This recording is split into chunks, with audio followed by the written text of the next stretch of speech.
to our nation over a very long time. Thank you, sir. Today we gather with heavy hearts after the loss of 4 American service members in a tragic training accident in Lithuania. I want to thank our Lithuanian and Polish allies for their sparing no resource to recover the fallen. Now, let me open with something fundamental. Vladimir Putin is not our friend. He is an unreformed KGB agent who believes the collapse of the Soviet Union was, quote, the greatest geopolitical catastrophe of the century, close quote.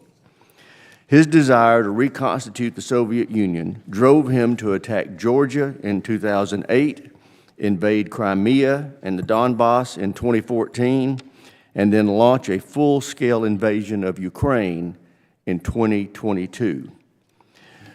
Those that blame NATO enlargement or suggest that Russia was somehow provoked into attacking Ukraine are wrong. The Ukrainian people have fought bravely over 3 years to defend their freedom. But I agree with President Trump, it is time to stop the bloodshed. President Biden never had a plan to end the war. By slow-rolling weapon deliveries and imposing loophole-ridden sanctions, he allowed the conflict to grind to a stalemate. President Trump has broken that deadlock. Ukraine has agreed to a ceasefire as a first step, showing their desire for peace.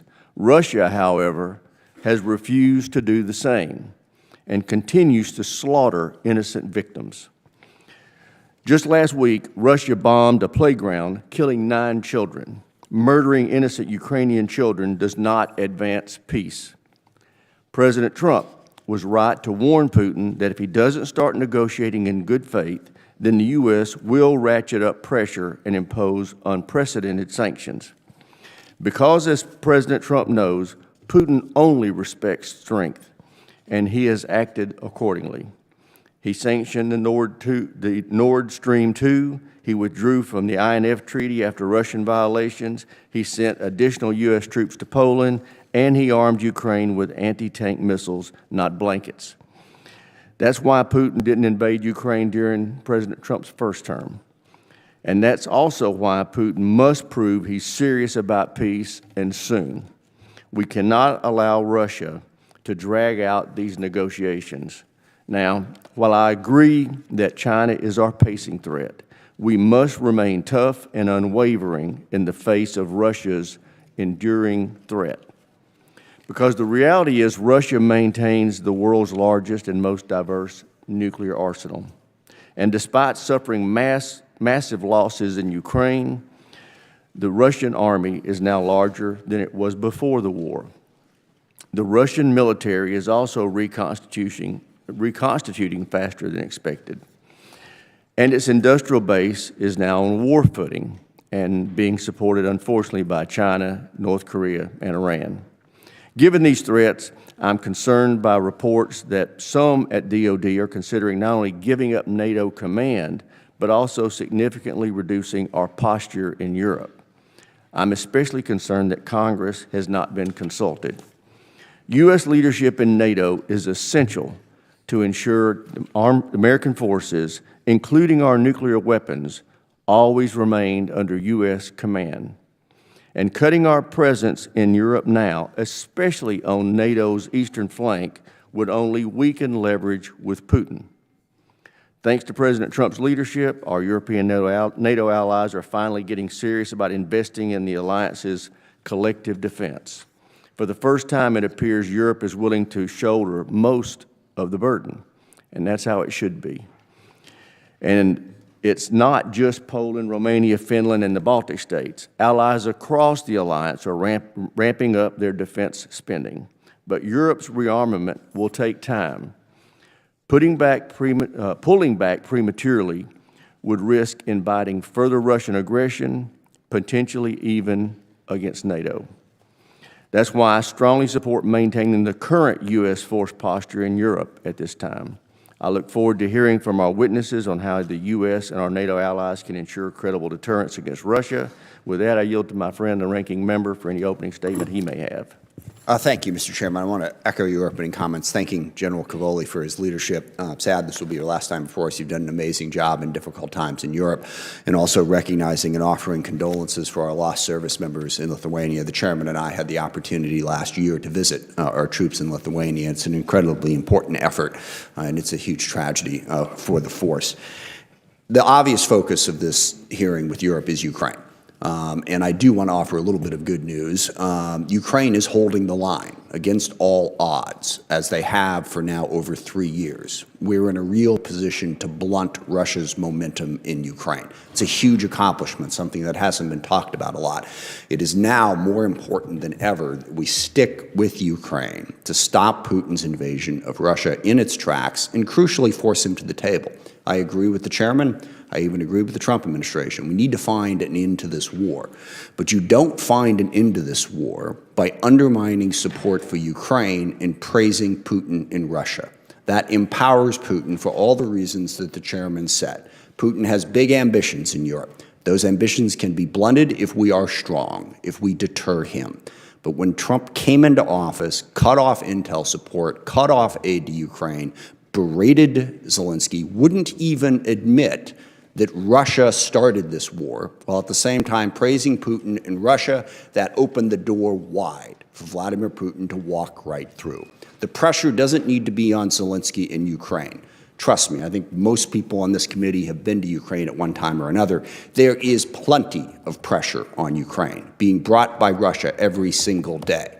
The pressure needs to be put on Putin in Russia to force them to the table, and that is what this administration has refused to do to date. It is prolonging the war and empowering Russia, and that needs to change. Because the larger question for this hearing, and I agree with the chairman on the concerns about talk about downsizing in Europe and everything that goes into it, is does this administration believe in the fundamental principle that has made our country strong for the last 80 years? And that is the partnership and alliance in Europe. Sticking with Europe, sticking with the countries that believe in greater political and economic freedom is to the benefit of the United States of America. And those countries are the countries in Europe, our allies, the European Union. It's not Russia, and it's not Putin. One of the most embarrassing things I've ever seen is when the vice president went to Europe, and instead of talking about Ukraine, he lectured Europe about freedom of speech, that was the big problem with Europe. Well, to begin with, the idea that this administration cares at all about the freedom of speech is ridiculous. As we speak, they are purging the government of all manner of different words that they don't like. We had the great example of how pictures of the Enola Gay disappeared from the Department of Defense website because they had an algorithm that said the word gay was problematic. Now that's kind of funny when you stop and think about what the Enola Gay means, but even that stupid mistake aside, why are we banning the word gay from discourse? Books are being banned across the Department of Defense. One, a biography of Jackie Robinson, because Lord knows we can't have people hearing about that. So the notion of someone from this administration lecturing anybody on free speech is offensive to anyone with an ounce of common sense, and it sure as hell should have been offensive to Europe. But let's remember, was there anything mentioned in that speech about how Russia treats free speech? About the fact that they have eliminated all free media, that they kill and jail their political opponents? Yes, we should stand for free speech. We should stand for economic and political freedom. But if we're going to do that, we should stand with Europe, not with Russia and Putin. And that is what's really at stake right now. Are we still willing to do that? And the question is, well, how have we benefited from this? Economically, we have seen the greatest increase of wealth of any nation in the history of the world in the last 80 years. Now, I will grant you that wealth has not been distributed as fairly as it should have been, but we have benefited economically. We've also benefited militarily. Our European partners have stood with us in every conflict that we have fought since World War II. After 9/11, they stood with us. I have worked very closely with our Special Operations Command, with everyone who's been fighting against al-Qaeda and ISIS and all of those terrorist groups. Our European partners are crucial to that. Meanwhile, Russia is partnering with Iran, they're partnering with North Korea, they're partnering with China. When I hear people in the administration say, we got to pivot away from Europe because of the Middle East, Asia, that's what's important. Russia is in the middle of that, and this administration does not show that they understand this in the slightest. We need to stand up for our European partners. Now, yes, there are clear things. The dollars matter. It is good that Europe is stepping up. But they stepped up on Ukraine. The U.S. is somewhere like 13th or 14th in terms of percentage of GDP that we have contributed to this from all of our partners. I personally think the main reason that they stood up was because Russia invaded Ukraine. Presidents have been pressuring them forever. That is what focused their mind, and that's good. Yes, we need to avoid getting into a war with Russia. Yes, we need peace in Ukraine. But you do not get there by belittling President Zelensky, by attacking Ukraine, by undermining support for Ukraine, and praising Vladimir Putin in Russia.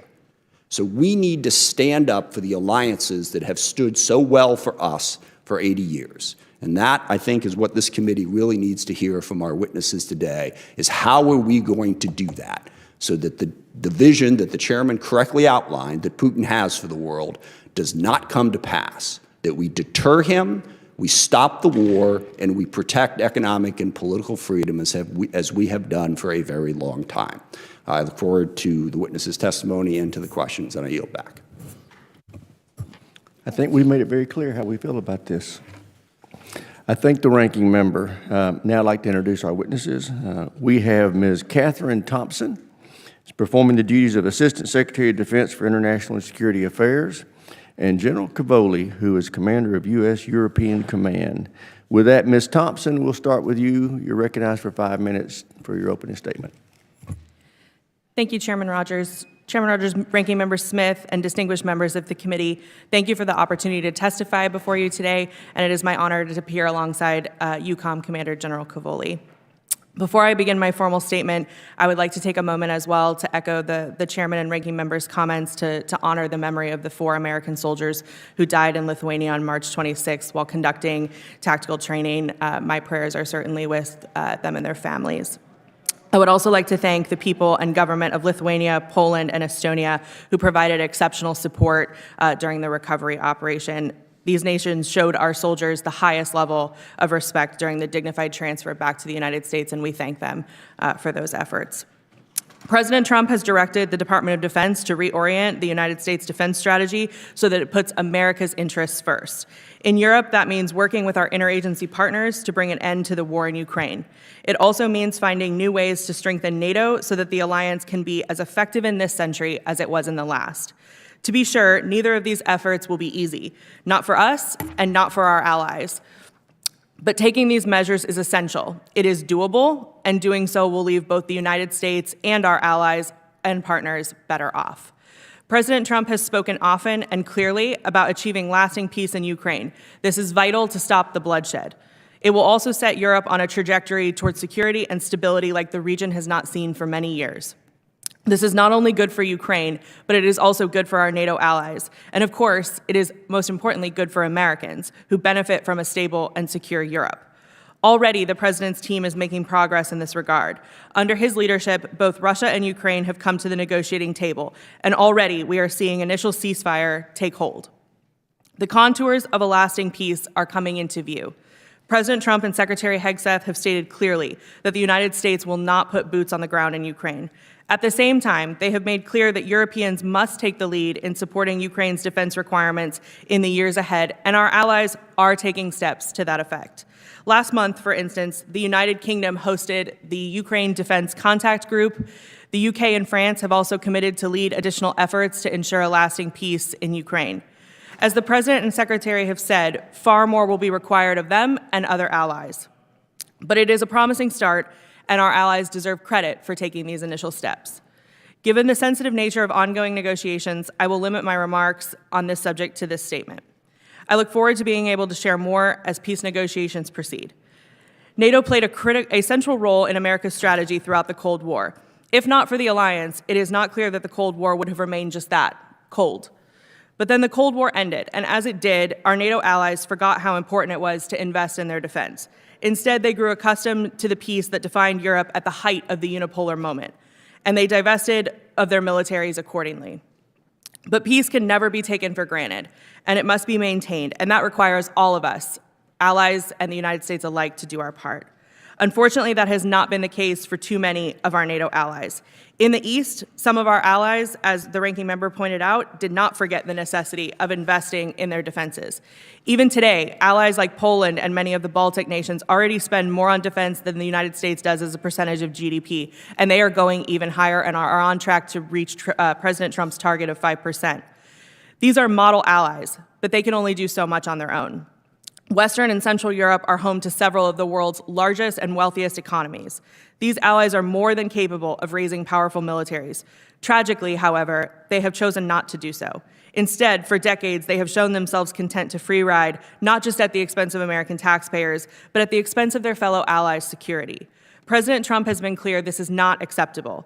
As a matter of justice, Americans are tired of subsidizing Europeans' defenses and, by extension, their vast welfare states. But this is also a matter of prudence. Over the last 4 years, the international threat environment has grown far more dangerous, and we must all do our part to restore peace through strength. This is why Secretary Hegseth has reoriented DoD squarely on warfighting and lethality. And this is why he has called for a factory reset of the NATO alliance. As the Secretary said at the gathering of the NATO defense ministers in February, it is time for our NATO allies to take primary responsibility for Europe's conventional defense, relying on the United States for critical but more limited support, including, of course, our extended nuclear deterrent. That means that our NATO allies must take the lead in providing Ukraine with the security assistance it needs going forward to achieve lasting peace. At the same time, they must generate, field, and sustain the forces required to deter aggression against the alliance itself, including the seas around it, like the Red Sea. If our allies do these things, there is no question that NATO can be as effective in this century as it was in the last, and all of Europe can realize peace and stability for decades to come. But our allies will only be able to achieve these goals if they raise defense spending to 5% of their respective GDPs, as President Trump has emphasized. At the same time, our allies must focus these resources on where they are needed most, on Europe's defense, not on the Indo-Pacific and not on the host of other missions that NATO has taken upon itself recently to field in recent years, and detract from the alliance's proper focus on warfighting, lethality, and deterrence. President Trump has vowed to achieve peace through strength, and the Department of Defense will do its part. Now it is time for our NATO allies to do theirs, and in the process, set conditions for a lasting peace in Europe. Thank you. Thank you, Ms. Thompson. General Cavoli, you're recognized. Thank you, Chairman. Chairman Rogers, Ranking Member Smith, distinguished members of the committee, it's an honor to be here again today representing the men and women of U.S. European Command. It's an honor to be here with Sergeant Major Rob Abernathy, who's been with me the entire command term in EUCOM, and I'm glad to be sitting here next to the person performing the duties of Assistant Secretary of Defense Thompson. Thank you for your condolences for the soldiers we lost in Lithuania, ladies and gentlemen. Our heartfelt condolences go out to their families. They came from all over the United States, from Georgia to Michigan, all the way to Guam, and they represented the very best that we have to offer. They were off on a night mission to recover another vehicle. They were mechanics, and they were tragically lost in a bog. The people of Lithuania and the government of Lithuania responded to that in the most heartwarming and reassuring fashion. A week ago Sunday, I went to Lithuania to inspect the operation to try to recover the vehicle and the soldiers. The Minister of Defense of Lithuania was on that site every single day until those soldiers were recovered. There was a mass, a holy mass held by the Archbishop of Vilnius, who's a Lithuanian American from Chicago. There were 2,000 people at that church service, and the stated purpose of the mass was to pray for the families of the servicemen who were apparently lost. I was touched by it, and I think all Americans would have been touched by it. It's the spirit that undergirds the alliance that the chairman and the ranking member talked about. Before I begin, please let me thank this committee for all your support to our servicemen and women and their mission. We continue to face historic times in the European theater. Russia's war in Ukraine, which is now in its 4th year, has revealed Russia to be a chronic threat, and in the coming years, it's going to be a growing threat, one that is willing to use military force to achieve geopolitical goals and is actively waging a campaign of destabilization across Europe and beyond. Further exacerbating this Russian threat are the deepening partnerships among our adversaries in Russia, Iran, the Chinese Communist Party, and the DPRK. These linkages increasingly pose a global risk. But U.S., EUCOM, and the NATO alliance have risen to the challenge. NATO deterrence has held. War has not spilled into NATO territory. With support from a broad international coalition, U.S. EUCOM led the charge in helping Ukraine. We established Security Assistance Group Ukraine, which is now commanded by Lieutenant General Curtis Buzzard. And for 38 months of this war, SAGU has delivered critical munitions, arms, and equipment from the U.S. and our allies. These efforts have been indispensable in enabling the Ukrainian armed forces and have empowered them to mount a courageous defense. And now NATO has taken up this task. NATO has established in record time an organization to take over much of SAGU's mission.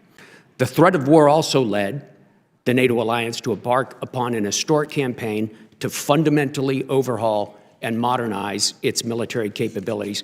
After years of underinvestment, too many years, our allies are finally optimizing the alliance for high-end warfighting.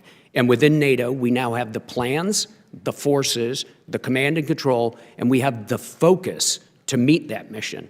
And there's still much to do, but our allies are investing in defense at a rate we haven't seen since the Cold War, a 40% increase overall since February of 2022. So throughout this intense and challenging transformation of the alliance's warfighting structures, the presence of U.S. EUCOM forces has been essential to the alliance's modernization efforts. We've converged U.S. headquarters with NATO command structures, we've increased combined training and exercises, and we've been accelerating European modernization and readiness. So through U.S. leadership, we are laying the groundwork for European leadership, and thus for more years of peace and prosperity for the United States. There is a long road ahead. Sustained vigilance and pressure will be required. We have done all this to protect vital U.S. interest. Our strengthened allies will increase our strength, and our deep relationships with them give us the access, the basing, and the intelligence to defend our country forward. The first line of defense of our homeland begins in EUCOM, where our naval forces prevent Russian submarines from breaking out into the Atlantic and threatening the United States. The ballistic missile defense of Israel begins in EUCOM, from ships positioned in the eastern Mediterranean. And in EUCOM, it's our job safely to evacuate Americans from the Levant. We are America's force forward in the world. So, ladies and gentlemen, this is my last annual testimony to you as I'm closing 38 years of service. It's been the honor of a lifetime to serve with our brilliant members during these historic times, and I continue to be inspired by their commitment to our nation's forward defense. I thank you, our Congress, for your unwavering support of our servicemen and women, to their well-being, and your support to their mission. America is the greatest country in the world, and it is in large part because our armed forces are the greatest in the world. I look forward to your questions. I thank both the witnesses. I recognize myself for questions. General Cavoli, given Russia's armed forces are mobilized for long-term confrontation, what's your best military advice on whether or not DoD should maintain the current force posture in Europe for the foreseeable future? Chairman, it's my advice to maintain that force posture as it is now. We have reviewed periodically since in 2022, we originally surged forces forward. We have periodically reviewed the force structure at both the military level and the policy level. And I have consistently recommended throughout that period to maintain the forces we surged forward. And I would continue to do so now if asked, yeah. Now, you referenced this in your opening statement. I would like for you to reiterate it. How does the U.S. force posture in Europe contribute to the defense of our homeland as well as our operations in CENTCOM and AFRICOM? Sir, thanks. Yeah, it's an important part of why we're there. First and foremost, Russian strategic forces. Russia continues to have very powerful strategic forces, thousands of nuclear weapons, and the delivery methods to deliver those. Those are not pointed just any place. Those are there. They exist for America. And our defense against those strategic forces, whether in the air or undersea, begins in the European continent. For example, Russian submarines are mainly stationed with the Northern Fleet up in Murmansk, up in the area east of the northern Nordic countries. They come out of their harbors and they go south between Greenland, Iceland, and the United Kingdom, the famous GI-UK gap. We have to bottle them up north of that gap. If they break out into the Atlantic for a variety of reasons, it gets tougher to track them. And from those positions, they can hold the country at risk. So our maritime efforts, which are greatly aided by the efforts of our allies, their maritime patrol aircraft, their anti-submarine helicopters, their destroyers, all of our efforts together, but built around America's exquisite capabilities, that's the first line of defense against Russian subs. If we look to the south, we participated in the defense of Israel early this year. U.S. Central Command led a brilliant campaign with the Israelis and some other allies to protect against Iranian attacks against Israel. The ballistic missile defense part of that comes off of EUCOM ships in the Eastern Mediterranean. The refuelers come out of EUCOM. The airspace control comes out of EUCOM. We do the same for AFRICOM and everybody else.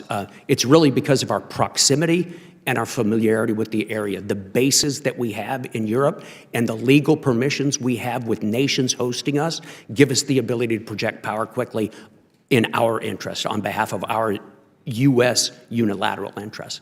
Thank you, General. Ms. Thompson, given everything you've just heard, does the department support maintaining its current posture of U.S. forces in Europe for the foreseeable future? Thank you for the question, Mr. Chairman. The department right now is undergoing a global force posture review, and so we are taking into account not only the dynamics in EUCOM, but in all of our theaters, and evaluating that based on President Trump's stated interests and sizing our force and our resources appropriately to that. No decisions have been made at this time as part of that global force posture review. It is ongoing. I think that the ranking member and I have made it very clear in our previous correspondence to the department, and I think in this opening statements, you should be focused on maintaining the surge posture that we've had in Europe since the conflict was started by Russia for the foreseeable future. General Cavoli, you noted in your written statement and in that the inadequate U.S. defense production capacity and problems within foreign military sales systems are making it hard for Europe to buy U.S. weapons. What challenges does this pose to your command responsibilities in EUCOM? Thank you, Chairman. In my oral statement, in my opening statement, I talked about an historic transformation of Allied command operations, the operational force in NATO. So we've designed these plans to defend NATO territory, and from that we derive a force structure requirement, a description of what exactly force is and how many of them we need. So this is sort of the spending list, the shopping list for defense spending in Europe now. Increasingly, nations are putting money up against that shopping list. 23 nations are spending above 2% right now. We're grateful for that, but there's got to be something in the store to buy. There is a lack of production capacity right now, and that's the first problem. The second problem is— I'm sorry, my time's expired. I'm going to have to yield to the ranking member. Thank you, Chairman. Yeah, and to drive home that point, I'm with the chairman. Our production capacity is a major problem, even if we do spend more money. I think that the summary of what you just said, you know, it's great you have the money, you have to have something to buy. And part of the challenge here, we don't have a budget yet from the president. I'm not going to be harshly critical of that. When you have your first term, we didn't get the budget from President Biden until mid-May either. Once we see that budget, a lot of these questions will be in a better place. But General Cavoli, can you tell us what's going on in the war in Ukraine right now? We seem to have forgotten those details. It is still ongoing. Russia is still attacking. But how is Ukraine doing in terms of holding off those attacks in the east primarily? Sure, Congressman. Starting on the ground, if I could take just a moment and sketch down an imaginary map. If we look in the northeastern part of the battlefield up near the Russian province of Kursk, that's the northern extent of the front line of troops. As you know, late last summer, Ukraine pushed into Russia there and established a salient of several hundred square kilometers in a sort of surprise move. They've continued to hold that. The Russians vowed to kick them out by the end of last September. The Ukrainians are still there. There are still a certain number of brigades. I could go into the details. Sure. But I guess in close general, is it fair to, Russia has been throwing a lot of troops and taking a lot of casualties, particularly in the last month or two.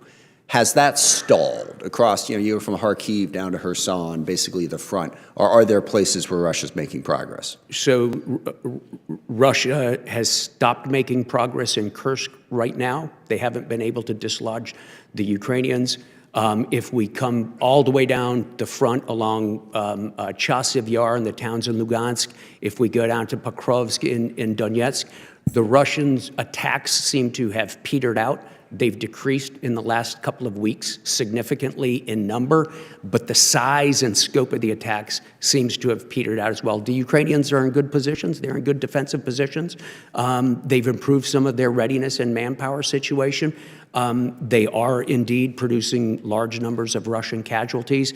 In a couple of minor places, the Ukrainians have actually gained some ground back, but I do not see the Ukrainians being in imminent danger of collapse.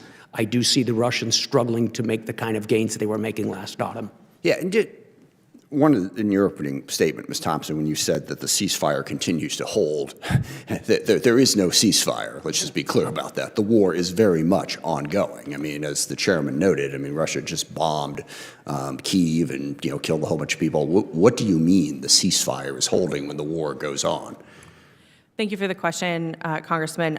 I can speak more to the specifics when we go into closed session. I'm happy to share more, I think, but I would point to the progress that the administration has made. But you would acknowledge the war is still going. There is no ceasefire at the moment. So again, from the administration's perspective, what we would say is the goal is to get both sides to the table to have peace negotiations so that the war doesn't continue.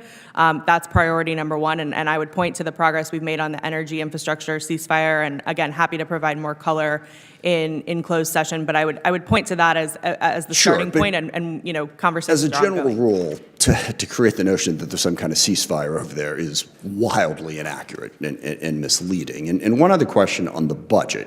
You mentioned that we want Europe to get to 5% of GDP.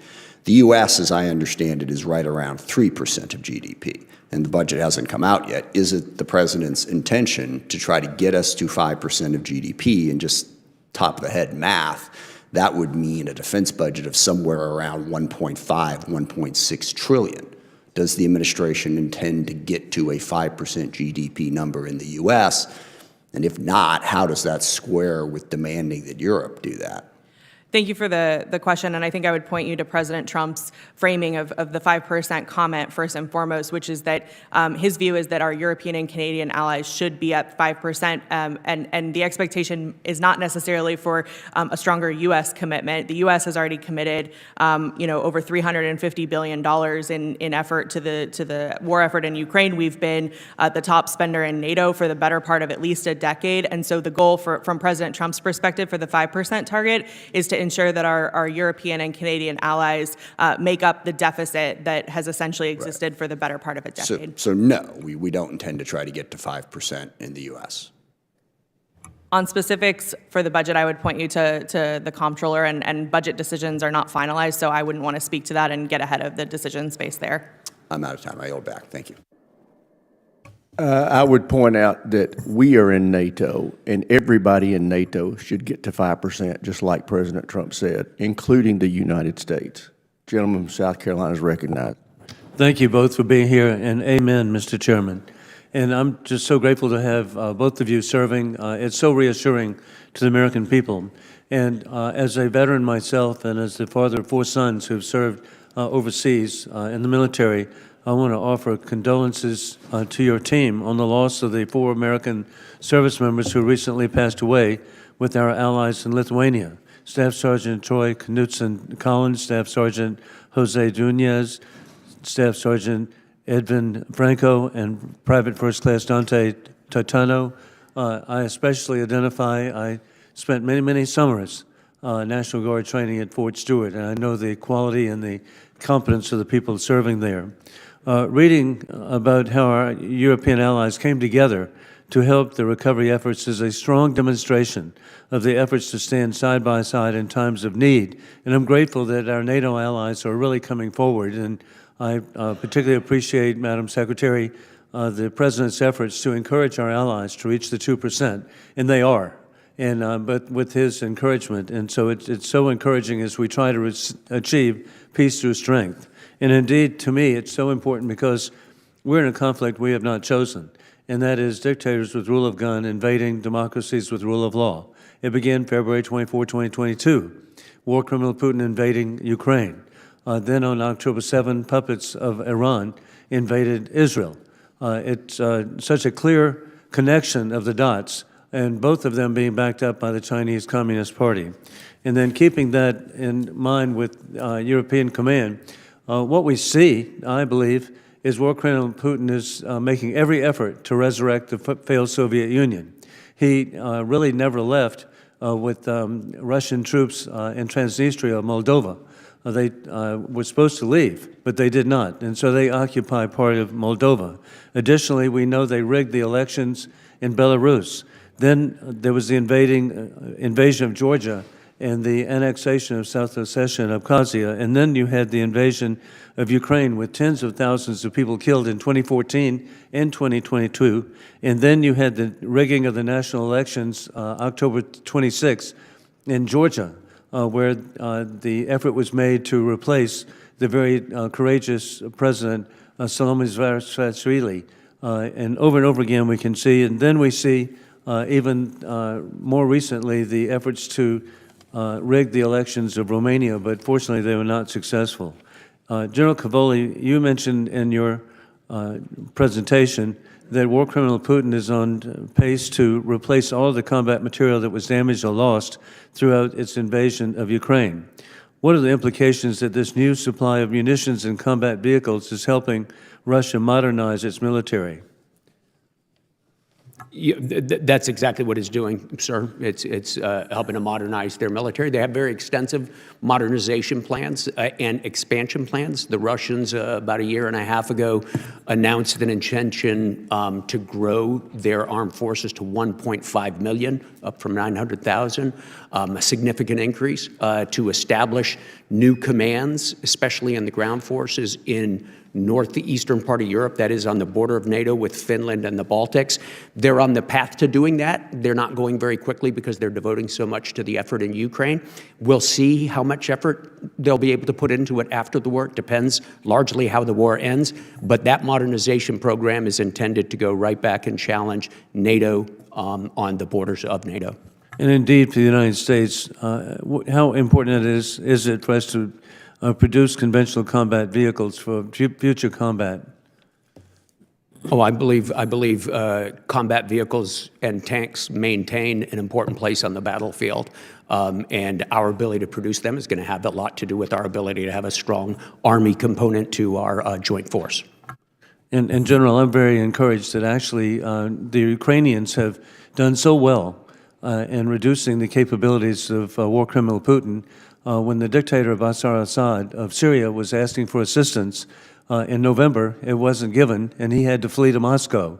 And so the people of Ukraine should be given credit that now there's a potential liberation for the people of Syria, and we already know the unintended consequence of what war criminal Putin did of having Finland and Sweden join NATO. So over and over again, it's so encouraging. A key point, too, is NATO countries and the EU provide more aid and have provided more aid than the United States. But thank goodness for President Trump that he's there to provide peace through strength. Thank you.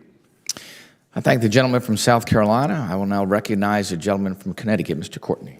Thank you, Mr. Whitman, and thank you, General Cavoli, particularly for your heartfelt comments regarding the fallen, and also, again, the really sincere efforts by our allies to assist in every way possible. To me, in some ways, that speaks more loudly about the value of an alliance that's been around for so long and is founded on shared values and interests.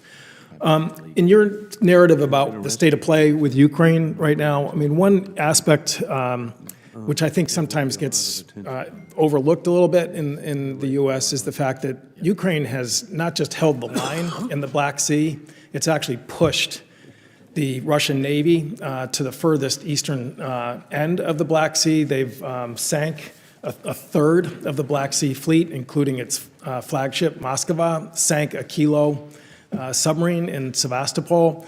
And again, in terms of the state of play right now, we saw sea-launched missile attacks over the weekend by Russia, which actually has not happened much since Ukraine, without a navy, has been able to push back the Russian fleet. Can you comment again in terms of just how extraordinary, that achievement is without a navy, and also how whether or not the safe passage of grain shipments are now going to be at risk because Russia now seems to be sort of taking advantage of the lull? Congressman, thanks for the opportunity to comment on one of the most amazing maritime feats in years. So you put your finger right on it. Not only did Ukraine roll back the presence of the Black Sea Fleet, they don't even have a navy. They have given us all a view of a future where unmanned surface vehicles, basically sea drones, have the potential to wage conflict at a large scale against a traditional manned navy. Really remarkable. They have had some help from us, from our European allies, but I should stress that a great deal of their expertise is indigenous. It's grown with their own engineers, their own lessons learned. It's remarkable. They did clear out a passage lane for safe passage of grain ships from Odessa down to the Turkish Straits, and that has been what has been securing the free passage of grain, the Black Sea grain initiatives, long defunct.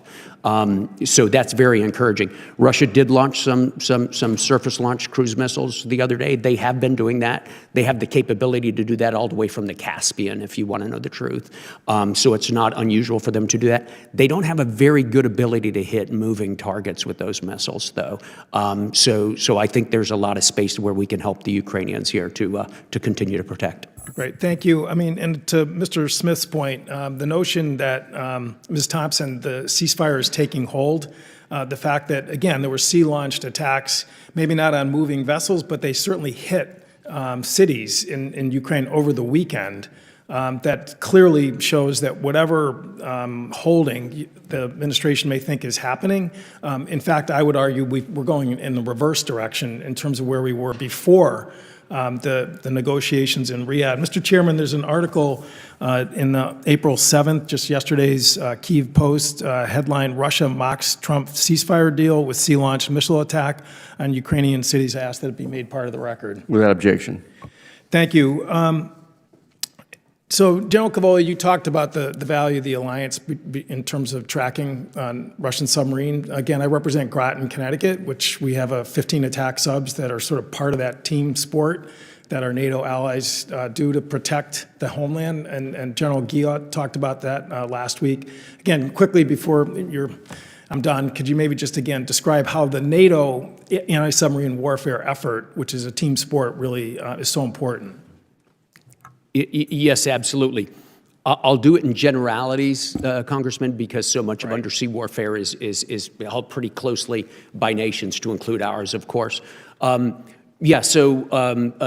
Sub-hunting consists basically of submarine looking for submarine, maritime patrol aircraft using various means to look for submarines, and helicopters looking for submarines, and then surface vessels, usually destroyers or frigates, using their assets to look. And we combine all four of those dimensions to surge in specific areas that that our intelligence helps us to figure out. We don't have the world's monopoly on all that equipment. And it's very exquisite equipment. We don't have as much of it as we wished we have. Our allies do. our Norwegian allies, our UK allies, the land space in Iceland where we based maritime patrol aircraft out of Keflavik, the refueling ships to keep our destroyers at sea, Danish frigates, all of this comes together and gets orchestrated. Gentleman's time's expired. Chair now recognizes the gentleman from Ohio, Mr. Turner. Thank you, Mr. Chairman. Mr. Chairman, thank you for your great opening statement and your great articulation of the importance of our support for Ukraine, the importance of our support for NATO, the importance of NATO's integration into our own national security. I appreciate also the ranking member's statements. I appreciate the chairman's statement with Chairman Wicker concerning the importance of the Supreme Allied Commander's position. General Cavoli, thank you for your great service as Supreme Allied Commander and the work that you have done. General Cavoli, we have nuclear weapons in Europe, do we not? Yes, we do. The number and the modification of them is classified, but their existence is not. It is important that the United States has those nuclear weapons there, correct? Yes, they fall under my command and control for that purpose, sir, as the commander of EUCOM. And so it is important that the United States have the position of Supreme Allied Commander because we have nuclear weapons in Europe. Sir, if those nuclear weapons were going to be offered to the alliance for nuclear deterrence or for nuclear operations, that would come under the command of the Supreme Allied Commander. The way we're currently set up, I, as the commander of EUCOM, own the weapons, and I hand them to myself as the Supreme Allied Commander. That's possible because I am the same person and I am American. So I really appreciate that you just did that straight line for everyone, because the idiocy of the fact that there was any discussion about the aspects of relinquishing the demand or even the rumor of relinquishing the demand is just beyond me, because you both indicated that we have nuclear weapons in Europe, that it's important we have nuclear weapons in Europe, and that it's important that you have the command because you are an American and they are under your command. So beyond all the other aspects of its importance, which is important, all of which are incredibly important to our national security, that alone ought to just end all of the debate. So thank you for making that with such unbelievable clarity. There have been individuals who have unbelievably also stated that they don't understand why we have bases in Germany to defend Germany. In your opening, you were describing that you don't go to work every day to defend Europe, that you're part of the overall arching aspects of the extended reach of the United States national and international security apparatus. Would you please give us some description, again, of the fact that the work that you do, that you're EUCOM, but you don't sit around every day and wait to see whether or not there's someone who's trying to invade Germany, that our bases in Germany actually, where there are Americans, are working every day on international security operations for the United States and on our international security issues around the world. Congressman, as the commander of U.S. European Command, I have U.S. missions. I take all of my instructions and my direction from the United States, from the Secretary of Defense, and I am there exclusively to pursue U.S. interest and to defend U.S. interest. Inasmuch as I'm located in Europe with that force, it's almost always in conjunction with allies, but I am doing it from a U.S. perspective for U.S. interest. But you were describing Israel. You do things in the Middle East. You do things all around the world. You're not just sitting there defending Europe. No, sir. If you look at the Mediterranean Sea, three very important U.S. combatant commands come together there. There's U.S. AFRICOM, Mike Langley. There's U.S. CENTCOM with Eric Kurilla, and there's EUCOM. And the intersection of the boundaries of those three organizations demands that we work together. In the event, EUCOM has the most bases and the most developed infrastructure to be able to support the other two. So obviously I spend more time supporting General Langley in Africa than he spends, supporting me in Europe. This is as a result of the infrastructure, the bases, the forces we have located there, and very importantly, the government-to-government agreements we have that permit us to use non-U.S. territory to stage our operations. Mr. Chairman, thank you. That was very important, General. I appreciate that. Thank the gentleman. Chair, and I recognize the gentleman from California, Mr. Garamendi. Thank you, Mr. Chairman, and thank you for your clarity of your statement, as well as for the ranking member, Mr. Smith. General Cavoli, thank you for your service. You've been at this a long time, and the clarity of your testimony today is extraordinarily important to all of us about the role of EUCOM and the defense of Europe, also the defense of the United States. My question really goes to Ms. Thompson, and I would like to have clarity about the administration's belief or not that our NATO European partners are critical to U.S. national security. Thank you for the question, Congressman. I would point you to Secretary Hegseth's comments on his first trip overseas, which was to the NATO Defense Ministerial, and where he acknowledged that NATO is the most successful defense alliance in history, and that he made clear that we are not abandoning our European allies. In fact, our efforts and President Trump's efforts, particularly on the defense spending front, is meant to bring our European allies alongside us to develop a status quo. I got all that from your testimony, but my question was different. My question is or are the European allies critical to our national American security? I would say a strong defense and deterrence in Europe is certainly in our national interest, particularly as the department has an aim to focus on homeland defense, and certainly as the chairman and ranking member recognized the looming threat of conflict with China in the Indo-Pacific. Having partners in Europe that, as allies and partners, are strong on defense and deterrence and are capable only helps further those interests for us. The lack of clarity in your answer is noted. However, it's also clear that the statements from the administration, including the Secretary and the Vice President, would indicate that the administration does not value our NATO allies, calling them pathetic and other demeaning words, and also missing the monthly NATO meeting, would indicate that perhaps the administration's view does not coincide with your roundabout statement. So the question is, does the U.S. still value the partners that we have in Europe?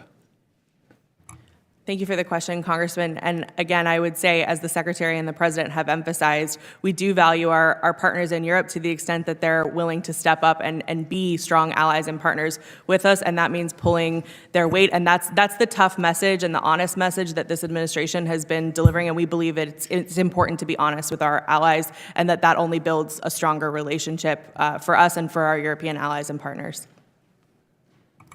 Maybe that's not correct. Maybe it actually weakens our partnership when you demean, when you discourage, and when you place them in a lower value. Moving beyond that, I just note the self-inflicted wounds that the administration has put in place in Europe and the extraordinary additional burden that places on our military leadership trying to hold it together. I want to also thank the Mr. Turner for the clarity that he brought with regard to the command of NATO. General Cavoli, there are many facilities in Europe, some of them on the eastern side in Poland. Are there any plans to change the footprint of the U.S. military on the Eastern Front?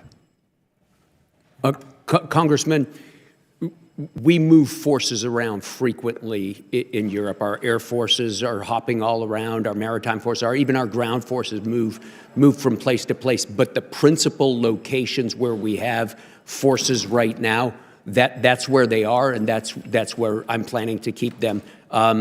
Very generous, some of the countries on the eastern flank, Poland, $3.2 billion in infrastructure to provide housing for our servicemen who are rotating through there. Lithuania has built a city for an armored battalion. I think that got at your question, sir. If not, please let me know. I will in the classified. Thank you. Yield Okay, back. thank you. Great. Gentleman's time's expired. Chair now recognizes the gentleman from Tennessee, Mr. Desjardins. Thank you, Chairman. I'd like to get through a couple questions with General Cavoli, I'm sorry. General, last month the Defense Innovation Unit announced that EUCOM and INDOPACOM would be the first to receive new generative artificial intelligence capabilities under the Thunder Forge Initiative for operational planning and decision support. From the command level perspective, how do you envision this technology enhancing EUCOM's capabilities? Oh, it's going to be fantastic if it works out the way it's supposed to, Congressman. It's an ability to use artificial intelligence to do complex models and then to run scenarios in it. So effectively, to do the sort of wargaming that used to involve a bunch of majors hunkered over a map in the middle of the night, arguing back and forth, we'll be able to automate that and do thousands and thousands of iterations. It'll really help clarify some of our planning. Okay. What kind of guardrails are you putting in place to ensure that it augments rather than replaces human judgment, especially in high stakes or escalatory scenarios? Well, I expect my subordinate officers to come to me with the decisions and the recommendations, not the computer. It's going to be an integral part of our staff process of the way we do them now. It could conceivably help to replace some manpower, but in the beginning, it's designed to enable manpower. Okay, and General Cavoli, I appreciate you raising the alarm about the roughly dozen European ports near or co-located with logistic hubs that have significant Chinese investments. I think this is a critical issue that doesn't get the attention it deserves in Washington. What's your assessment of the risk this poses in a crisis? And when you bring these concerns directly to our allies, are they receptive to your concerns? The concerns are obvious, sir. We could lose access at a critical time to a port. In our exercise program, we're very careful and very deliberate to exercise a wide variety of different port facilities so that we understand the way they work and their ownership and everything, and so that we exercise our rights to use them. When we talk to our allies about them, they almost always immediately respond if we have concerns about the ownership. In some cases that we could talk about in closed session, allied governments have intervened and stopped a tender because it was going to put a critical piece of infrastructure potentially into the wrong hands. Mm-hmm. And you also pointed to CCP-linked 5G infrastructure across parts of Europe as an area of concern. Beyond diplomacy, what tools do we have, either bilaterally or through NATO, to mitigate the surveillance and influence risks this poses? Beyond diplomacy, sir, I think I'd do best to answer that in closed session. Yes, sir. I yield back. Chair now recognizes a gentleman from Massachusetts, Mr. Moulton. Thank you, Mr. Chairman. Russia has launched 1,460 guided aerial bombs, 670 attack drones, and more than 30 missiles in the last week, killing at least 21 civilians, including 9 children. Ms. Thompson, do you think that that means we've seen an initial ceasefire take hold, to quote you? Thank you for the question, Congressman. I would point out that this is an ongoing peace negotiation process. We are at the beginning stages. I'm asking if you think that that qualifies as a ceasefire taking hold. Again, I'm happy to provide additional color on what yes we've or no? achieved. Does that mean a ceasefire has taken hold? I am happy to provide more clarity on this situation. You're unwilling to answer the question. You should answer questions when you come here, Ms. Thompson. Ms. Thompson, you said that the Pentagon is undergoing a worldwide force posture review based on President Trump's stated interests. We know a lot of things happen in this administration based on the whims of the president, which tend to change day to day. do you think a force posture review should be based on the president's stated interests or on sound military advice? So first and foremost, our global posture review is informed by the president's national security priorities, and then subsequently on our interim national defense strategy guidance, and then ultimately what will be this administration's national defense strategy. Okay, so just to be clear, the national defense strategy is secondary to what the president wants.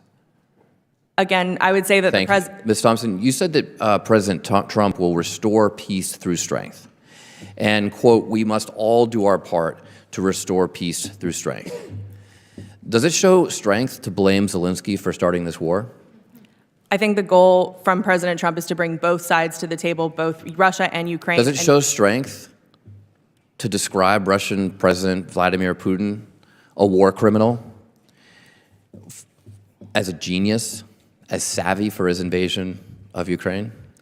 Congressman, given the sensitive nature of negotiations, again, I don't want to provide any additional color. I'm just asking if you think it shows strength to praise Putin over our own intelligence agencies, to say that we trust Putin more than the CIA. Does that show strength? Congressman, I would point to our overarching goal, and certainly President Trump's I'm just stated asking if it overarching shows goal. strength. I get the overarching goals. You can point to whatever you want. I'm asking you to answer the question. Does it show strength to call Zelensky an incompetent dictator while praising Putin as a, quote, strong leader? I think what shows strength is President Trump's ability to get both sides to the table, which is a facet that he's already achieved and what this administration continues to That's prioritize. nice that you think that shows strength, but what I'm asking is, does it show strength to say Zelensky started the war, that he's an incompetent dictator, and that Putin is a strong leader? Do you think that that statement shows strength, yes or no, Ms. Thompson? Congressman, for further questions on specifics on what President Trump has or hasn't said and the implications of that, I would point you to the White House. I represent the Department of Defense and how Oh, you we're represent the proceeding. Department of Defense. Great. So do you think it shows strength to disclose top secret targeting information to our enemies hours before pilots are going to fly over enemy targets on a platform known to be targeted by our biggest adversaries? Do you think that shows strength?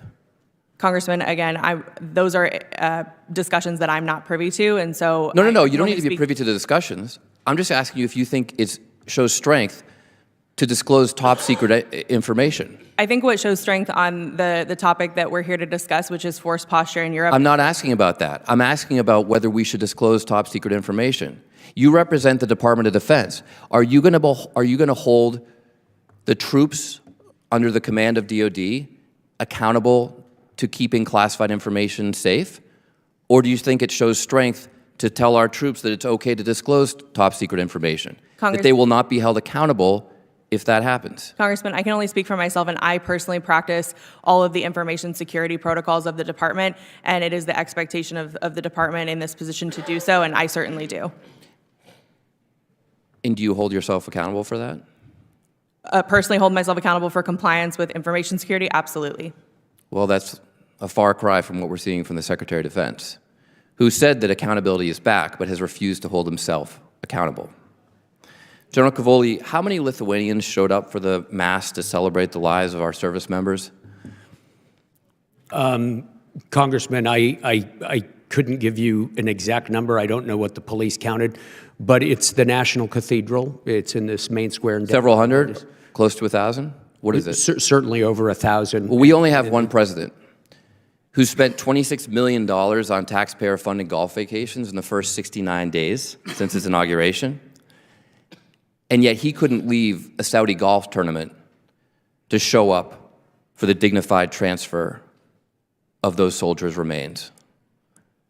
Mr. Chairman, I yield back. Gentleman yields back. Chair, and I recognize the gentleman from Nebraska, Mr. Bacon. Thank you both for being here. I appreciate you both, and I applaud your service, General Cavoli, and congratulate you. I served in Europe. I was commander at Ramstein, deputy commander at 3rd Air Force. I know the importance of NATO. It's been the bedrock or the foundation of our security for 7 decades. And I know the threat that Russia poses. I've studied it my whole career. So my first question for Ms. Thompson. I have significant concerns about our approach to relations with Russia. I do not like how we are treating Russia with kid gloves like they're our friend. And often we use very harsh words towards our allies in Europe and Ukraine in particular. Does this administration see Russia as a potential partner in things such as resolving tensions in the Middle East? I'm just trying to get to motives.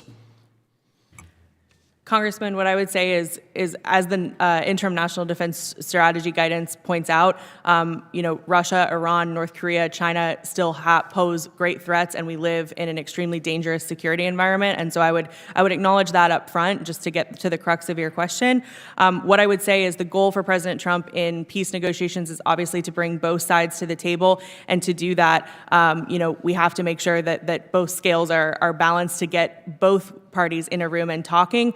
And so, what I would say from what you're seeing from the administration is that at the end of the day, the goal is to get both sides to the table and keep both sides at the table so that we can get to the overall objective that I think we all share, which is an enduring peace in Ukraine. Does this administration believe that improved bilateral, including economic relations between the U.S. and Russia, is worth pursuing once peace in Ukraine has been achieved? Sir, unfortunately, I can't speak to those dynamics. I would direct you to the State Department for any sort of follow-on diplomatic elements that would come after this. The Department of Defense is squarely focused on supporting President Trump's efforts to reach an enduring peace. I just wish we had clear moral clarity when it comes to Russia and Ukraine. Who's the good guy? Who's the bad guy? Who's the invader? Who's the victim?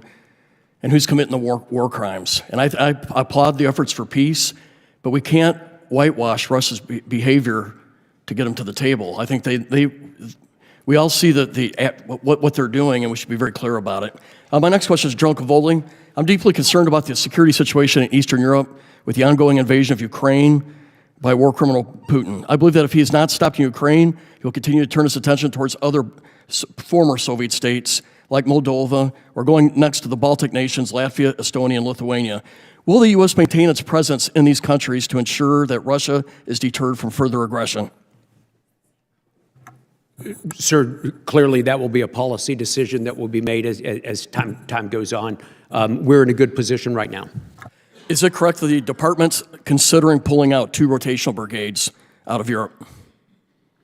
Sir, as I said earlier, there's a constant review of this all the time. Usually the dynamic is services are asking to recover some forces. They have readiness concerns, modernization concerns. So those discussions continue right now. I think it'd be a grave mistake to pull forces out of Europe right now. I mean, this is the time to deter Russia, and I think withdrawing forces is a sign of weakness, and it lowers our deterrence. One more follow-up question with you, General Cavoli. While I agree with the administration that focusing on China as our top threat is essential, I worry that we must not take our eye off of Russia and Europe. I believe adamantly that Putin will take any sign of U.S. weakness in Europe as a chance to continue his campaign of aggression in the former Soviet territories. What is the overall U.S. military posture in Europe going forward? The overall posture for the U.S. military will be to accomplish the objectives that we talked about a few minutes ago in my opening statement and in some of my responses to questions are, first and foremost, to defend the United States of America forward. Second, to arrange for and to support U.S. operations and other combatant commands and throughout Europe. And then, of course, to fight and deter as part of NATO, to deter Russia. So we participate in NATO's deterrent strategy. We're a vital part of that. I expect that to continue going forward. Could you, in my last remaining seconds, just talk about the importance of the Baltic states? I'm the Baltic Security Caucus chairman, and they're right on the front lines. Yeah, they are right on the front lines. They are absolutely one of the places that the Russian Federation has focused their attention on, their preliminary attention, setting up a narrative of disputed territories and things like that, passport diplomacy with Russian language people, subversion campaigns and sabotage campaigns, all of those things. So they are certainly on the front line. They know it. They respond. They all spend over 2%. Estonia is over 3%. They've all devoted a huge fraction of their national power. Gentleman's time's expired. Chair now recognizes the gentleman from California, Mr. Carbajal. Thank you, Mr. Chairman, and thank you to the witnesses for being here today. General Cavoli, thank you for your service. You're going to be missed. I hope you continue to serve in a way that continues to contribute, as you have done for so many decades, to our country. I wish you the best in your next chapter, and thank you so much for being here. I think the Russian threat and even the Chinese threat to a degree are so far removed from us here in the United States that it's hard for the people here to understand the reality or the severity. I have traveled to several NATO countries, including the Baltics, and let me tell you, the threat is real, and it is the top of mind for people there. General Cavoli, were you once an infantryman? I don't think you really ever stopped being one, sir, but when I became a general, they took away my branch insignia. Yes, I was an infantry officer. As a Marine, I can relate. Do you speak Russian? I do. Have you worked with Russians in your career? Yes, sir. You are also coming up on 40 years of distinguished career service in the Army, which during that time included Director of Russia on the Joint Staff, and you are a foreign area officer with a concentration on Eurasia. Based on this experience, what is your assessment of the threat that Russia poses to the homeland and NATO? Sir, there could be a long and complicated answer to that question, but instead I'll just go back to my opening statement. Russia is a chronic threat to the United States and will be a growing threat in the future. Thank you. Ms. Thompson, based on the situation that General Cavoli has described, does it seem appropriate to try to reduce our force posture and presence in Europe at this time?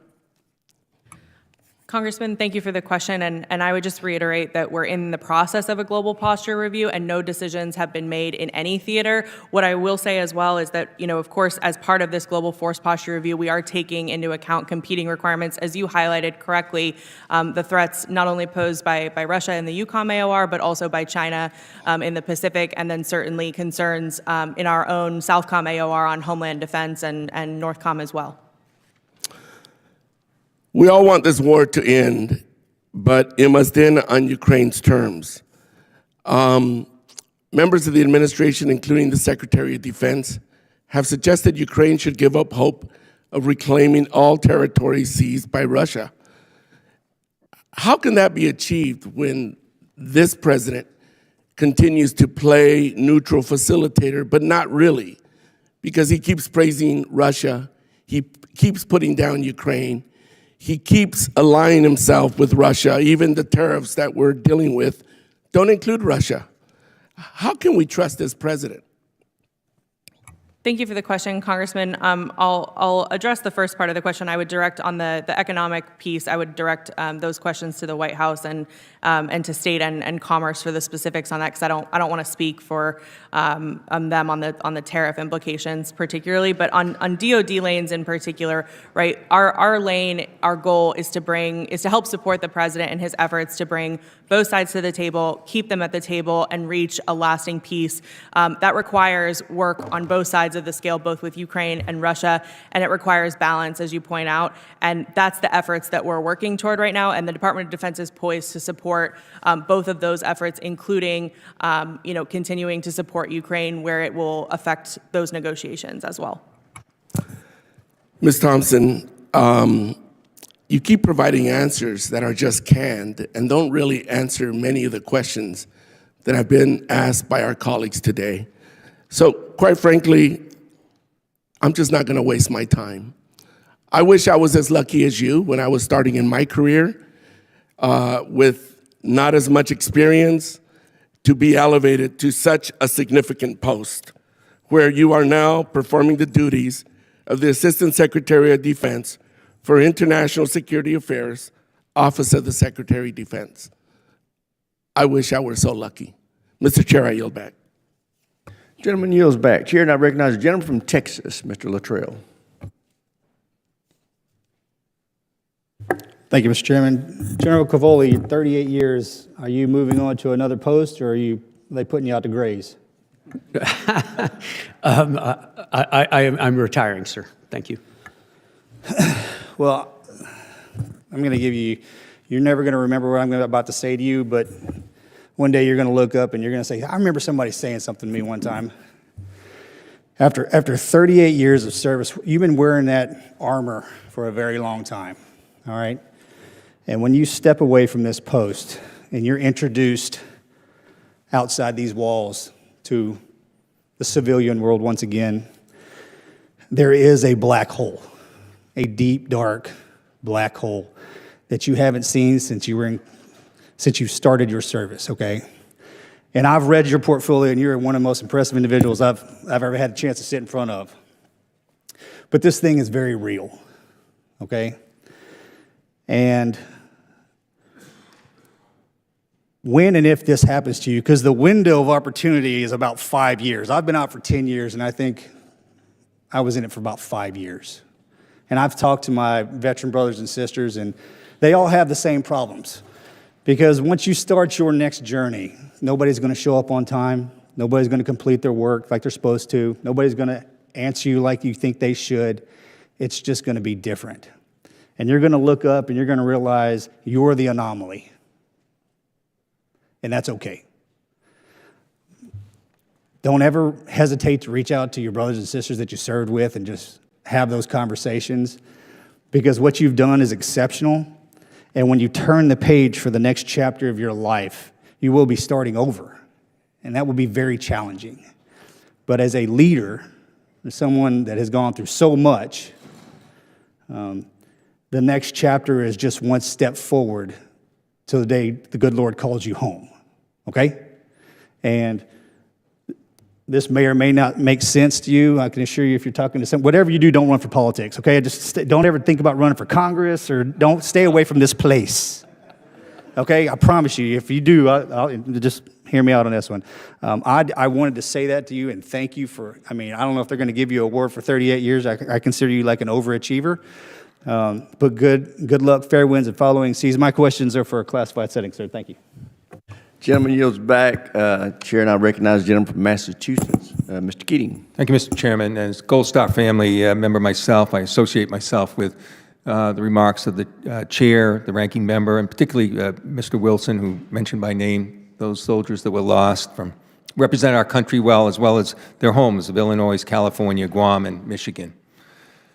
General Cavoli, in your experience, if there are 4 servicemen missing under those circumstances, wouldn't the commander-in-chief be notified within 24 hours? Sir, I don't want to sound evasive anyway, but I don't know. We report echelon to echelon, and my job is to... So that would be reported up from you, certainly, and from... Certainly, that's reported through staff channels and typically... Yeah, I just found it remarkable that over 24 hours later, the President of the United States, when questioned, didn't know anything about this. Sure, so I wonder about the communication. At least at your level, it went up the ladder. So it's good to know that. And it's good to know, too, I saw those films from Lithuania of the people in the streets, even outside the cathedral, little boys crying. And I believe there were reports, too, I don't know, you were there, wasn't the president of Lithuania there, too? He was present for the procession for the dignified transfer. Thank you. Ms. Thompson, you said we should step up and match, the European allies. They should step up and match our example, match what we're doing. Was our president, did he partake in any of those services? Congressman, thank you for the question. I unfortunately can't comment on that because you don't know? I don't speak for the White House. No, but people know. Do you read the newspapers? Do you listen to commentary? Where was the president during the services? I'm not aware of the Really? Someone in the Defense Department, where the Secretary of Defense was supposedly tasked for that job. The president flew over that on his way to a Saudi golf tournament at one of his golf courses. You didn't know that? Sir, I only You didn't know that? Sir, I only knew that the Secretary of Defense had planned to attend and that, he was Well, I guess aware we're of the really situation. siloing information then, if you weren't aware of that. General Cavoli, you mentioned about the importance, and I couldn't agree more. And it's more important now. If we don't understand it in Ukraine, we'll never understand it, of the deep relationship that we have with our European allies in particular. And there was a lot of talk with the recent Houthi attack. But wasn't it true that in prior attacks that the UK and other allies participated in attacks against the Houthis as well? So there was alliances there. We were working with allies in prior attacks. I believe so, Congressman. I'd have to defer to General Kurilla on that for the exact details. Yeah. But I am aware that there was some UK in allied particular, participation. fighters were there. Yeah, as I well. can't give you numbers of the exact country. No, but they were there helping us, showing that deep relationship. And I can only question in the deep relationship with the signal chat breach of intelligence that occurred. Here's, this deep relationship from Stephen Miller, who was on that chat. Why ever he was there, I have no idea, but he was there and he said, we need to extract some economic gain for doing this. Vice President Vance said, I just hate bailing out the Europeans again. Ms. Thompson, your boss, Secretary Hegseth, said, I fully share your loathing of European freeloading. It's pathetic. Do you think that speaks to a deep relationship, Ms. Thompson? Congressman, thank you for the question. I think the sentiment that you're describing speaks to a frustration that the American people hold for the deficit as President Trump. In fact, you used the word freeloading in your testimony this morning. I said free rider, just to. Oh, free riders. I'm sorry. Thank you for correcting me. You're right. So even though General Cavoli said that there's been a 40% increase just in the last few years, and it's in pace to meet their requirements in Europe, but free riding, that's your term, is that correct? That you used this morning? Yes, and the description from that. No, I'm speaking for your testimony. Now, do you think free riding of our allies, do you think that over 1,000 international allies, including European allies, were killed in the U.S.-led war on terrorism in 9/11? The only time Article 5 has been utilized. So the deaths of over 1,000 servicemen and women from our allies, that's free riding to you? That's free riding? Congressman, my remarks and certainly those echoed by the administration are speaking in the context of the NATO problem set and the Ukraine No, this problem was NATO allies, Gentleman's Article time 5. has expired. Chair now recognizes the gentleman for Virginia, Mr. McGuire. Thank you, Mr. Chairman. I'd like to start by also offering my condolences and prayers to the 4 soldiers lost in Lithuania. That would be Staff Sergeant Dunes, Staff Sergeant Franco, PFC Taitano, and Sergeant Knutson. And I'd also like to say thank you to our witnesses for being here today. We really appreciate it. And I very much want to thank and appreciate the Trump administration, President Trump, Secretary Hegseth, and Ms. Thompson. You're doing a wonderful job today. Your efforts to keep our American people safe at home and abroad, we very much appreciate what you're doing. And everyone knows we wouldn't have a country without our military. So General Cavoli, I couldn't say it better than my Navy brother, Luttrell, is we really appreciate your service. But your efforts, Ms. Thompson, are working. Morale is up. I've been to the southern border. I've visited military bases. Recruitment is up. We are getting these divisive ideologies. In the military, and as a veteran, if somebody saved your life on the battlefield, you wouldn't care if they were pink or blue, male or female, Democrat, Republican, Independent. We're all on the same team. And for Special Operations Forces, we're always behind enemy lines, we're always outnumbered, and we always win. Because if we don't win, we don't come home. And so these divisive ideologies that have plagued our military, I am so glad that we're focusing more on the job, and that is making our military lethal again. I very much agree with President Trump and the chairman, and that is it is time to end hostilities in Europe with Ukraine and Russia. I very much agree with the chairman as well. I'd like to see all members of NATO do 5%. I know that's a big ask, but we have to have peace through strength. And I'm going to start with Ms. Thompson and General Cavoli. I have a few questions. I'd like to get your yes or no response. Since President Trump assumed office in January of this year, have our European allies and partners increased their defense spending or shown actionable plans to do so? Yes. Yes. Thank you. General Cavoli, can you please provide some examples of how they've done that? Spain today announced that they're going up to 2.3% of GDP. That's a big lift in Spain, where defense spending was not very favored for a long time, and where there was, for a very long time, a very weak coalition government. That's just today's example, Congressman. We could go on and on. The Denmark has recently announced plans to go to 3.2% of GDP. and to spend 2 additional billion euros on Arctic security. Those are just 2 examples in the past couple of days, weeks. Thank you. Would the strides these allies are making be sufficient enough to meet the implementation requirements of their regional plans under NATO? Not yet. They will be. So there's a long process called the NATO Defense Planning Process, Congressman. That's where we take the force structure requirement of the plans and assign it out to nations to build for. That's been concluded. All nations have accepted all their capabilities targets. Now it's time to build, and this is where we come to the question of industrial capacity. Certainly, and I remember you guys mentioned that capacity, we've got to have something to buy. And that's something that this committee and our chairman fully supports, and we've had many discussions on that. Let's see, General Cavoli, we've already touched on this, but if you could clarify. Some of our allies on NATO's eastern flank have demonstrated their commitment to President Trump's call to increase their GDP spending on defense and improve capabilities, including Poland and the Baltic states. Poland itself has increased its interest in American defense products.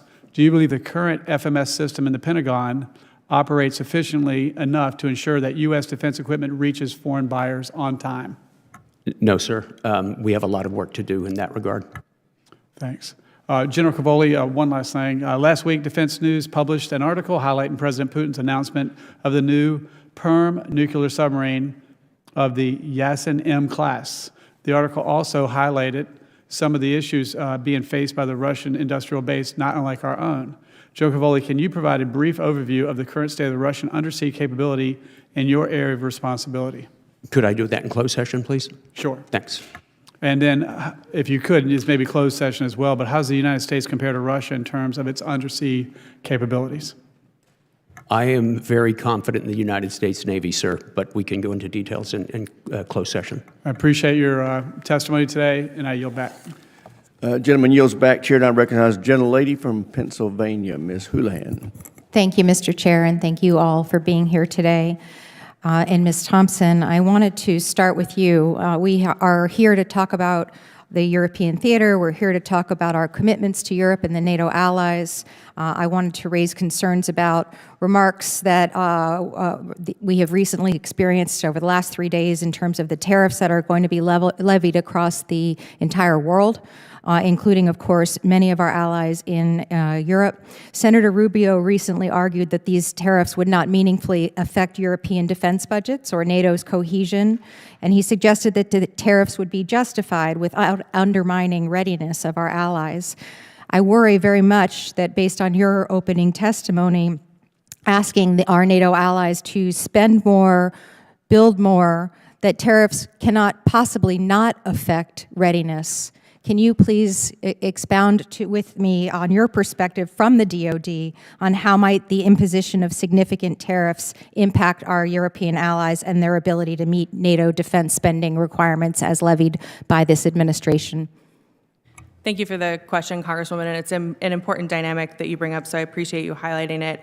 What I would say from the Department of Defense's purview and lane, because I don't want to speak for the broader implications of tariffs on diplomatic relationships or their effects, because that's more in Commerce Treasury lane, but what I would say from the Department's perspective is what we want to make sure is that any levers we're pulling don't impede our objective, as the Secretary has stated in his first visit to NATO, which is a strong transatlantic industrial base on both sides of the Atlantic. That includes bolstering not only our own production, our own defense industrial base, but also Europeans investing in theirs, and we want to ensure that they're certainly able to do so in their comparative advantage. So I'm gonna stop, because I don't think that you can differentiate between the Defense Department and commerce in this sense. This is absolutely the industrial base. The defense industrial base is directly connected to commerce, and our commerce is directly connected to that of our allies and our friends. And I think that we can't possibly believe that our actions on the national level to impose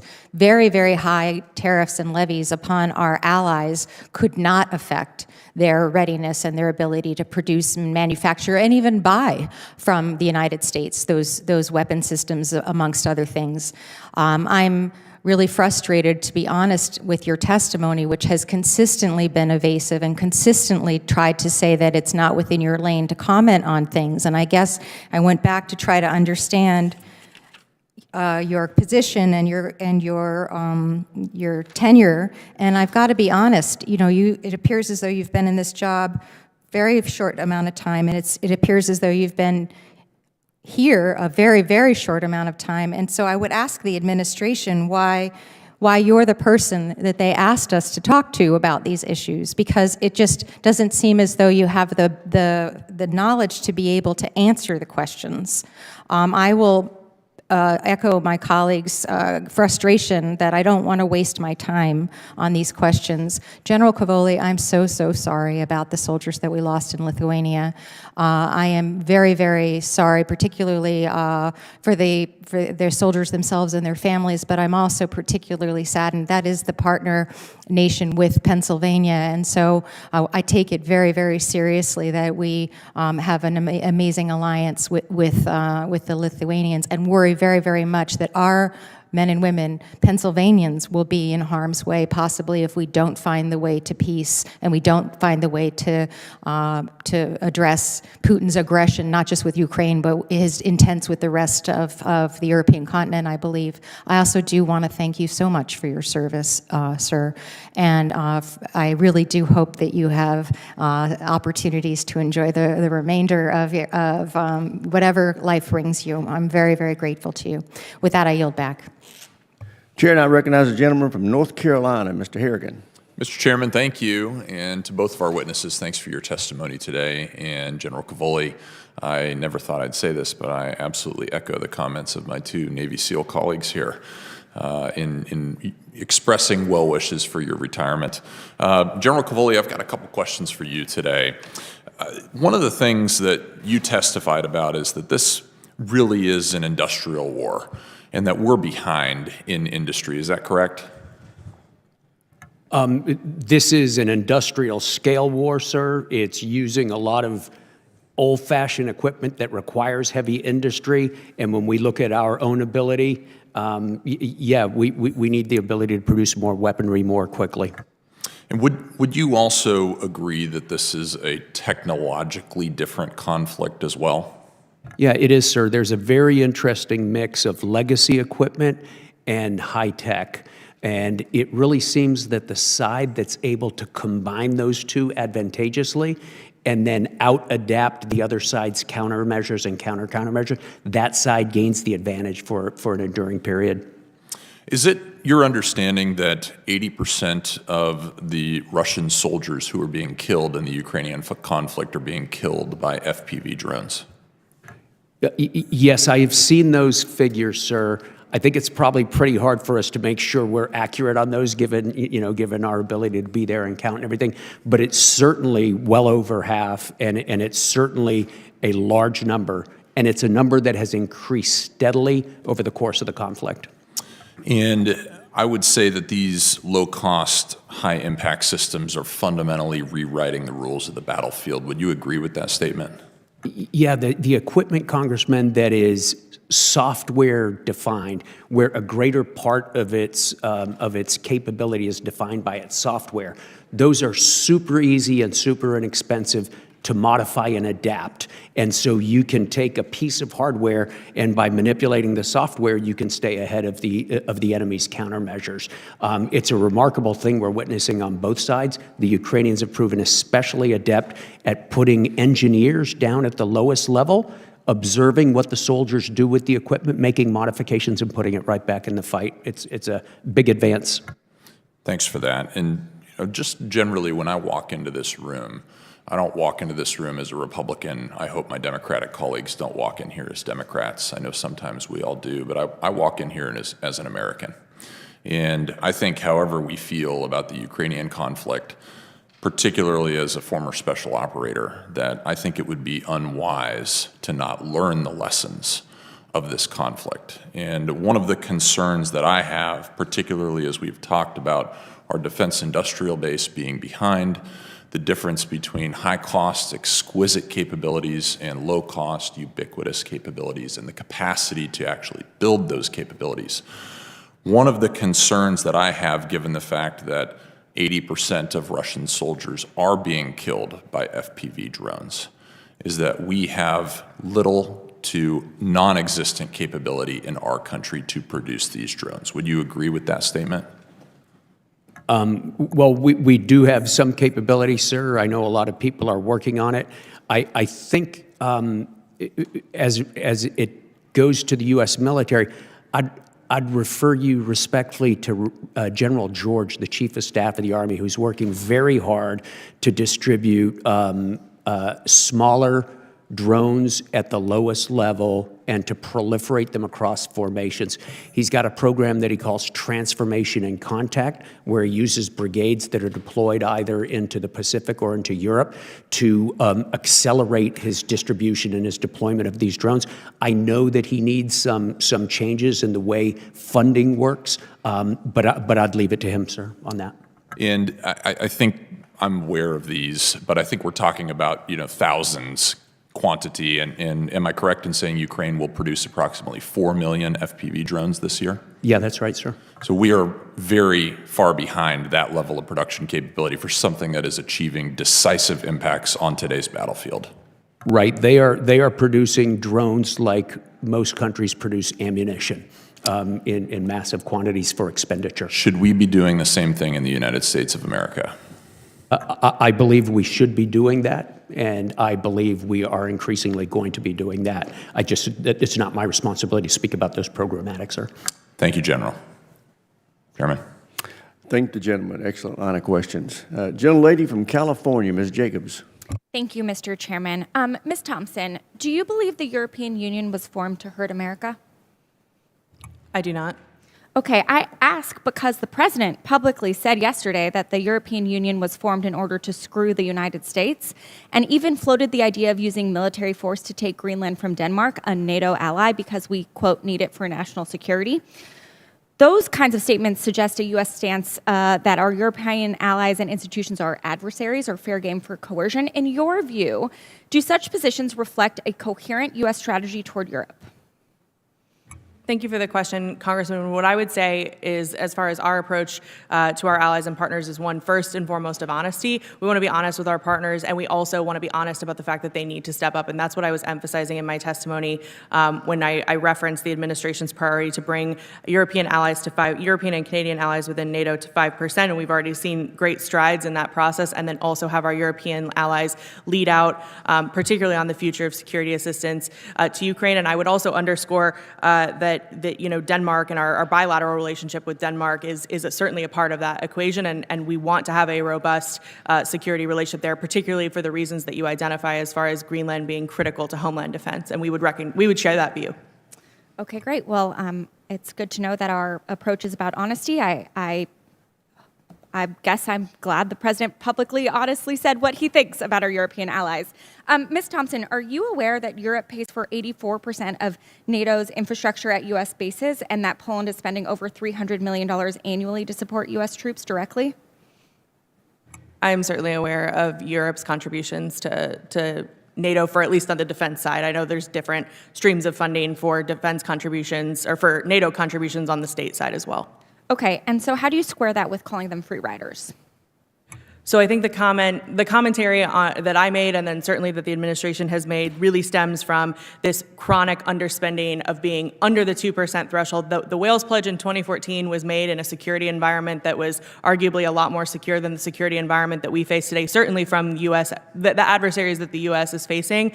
And I think from that perspective, there's rightly placed frustration in wanting our European allies to not only meet the spending commitment that they made in 2014, but also live up to the overarching Article 3 pledge of contributing to the collective security of the alliance, which includes defense spending. And I would also argue that the security environment that we face today, as bipartisan officials have recognized across administrations, 2% as a threshold for spending is no longer sufficient to meet the demands of the security environment, which is exactly why President Trump has set the target he set. And it's really, really encouraging, I have to say, for many of our allies to now be over the 2% threshold. We want to see those timelines get pulled to the left even further, and to see them make further progress. And I would also just take the opportunity to highlight the Eastern allies who are on track to meet 5% very, very soon. Thank you. And General Cavoli, from a military standpoint, what is the impact on our operations and partnerships when our allies hear American leaders suggest that the EU was formed to screw us, or to entertain ideas of invading an ally's territory, or for calling them free riders when they are contributing a lot to supporting our troops? How does this affect trust and cohesion among our allies that we depend on for our collective security? Ma'am, thanks for the question. Clearly, it strays well out of my lane, but I talk to all of the chiefs of defense in Europe all the time, and our military-to-military relationships remain quite strong and are very solid, ma'am. Have President Trump's comments come up in any of your conversations with other military leaders? Rarely. But have they, in the context of Europe, in this being formed to screw them, or what the president is trying to do in Greenland? Ma'am, it's rare enough that I'm searching to be sure to give you a complete and honest answer. I can't remember an instance of that off the top of my head. You know, military guys, we really try to stay carefully to the military construct and to the military lane because it's not our job in any of the nations in NATO. So I can't think of an example off the top of my head. If I do think of one, I'll be sure to tell you. Thank you. Mr. Chairman, I yield back. I thank the gentlelady chair, and I recognize the gentleman from Indiana, Mr. Mismer. Thank you, Chairman. General Cavoli, in dealing with U.S. missile defense and President Trump's Golden Dome executive order, what may not be known is that Europe already has a U.S.-provided Golden Dome in the form of the Aegis ashore sites in Russia, or in Romania and Poland. These missile defense systems have performed well in the Middle East, but the Aegis air defense functionality in Europe is not activated due to regional political concerns. Given the willingness of Russia to deploy novel hypersonic weapons in Ukraine, is it your best military advice that we activate these air defense capabilities to counter that threat? Sir, I have, as the Supreme Allied Commander, made that recommendation to the North Atlantic Council. Thank you.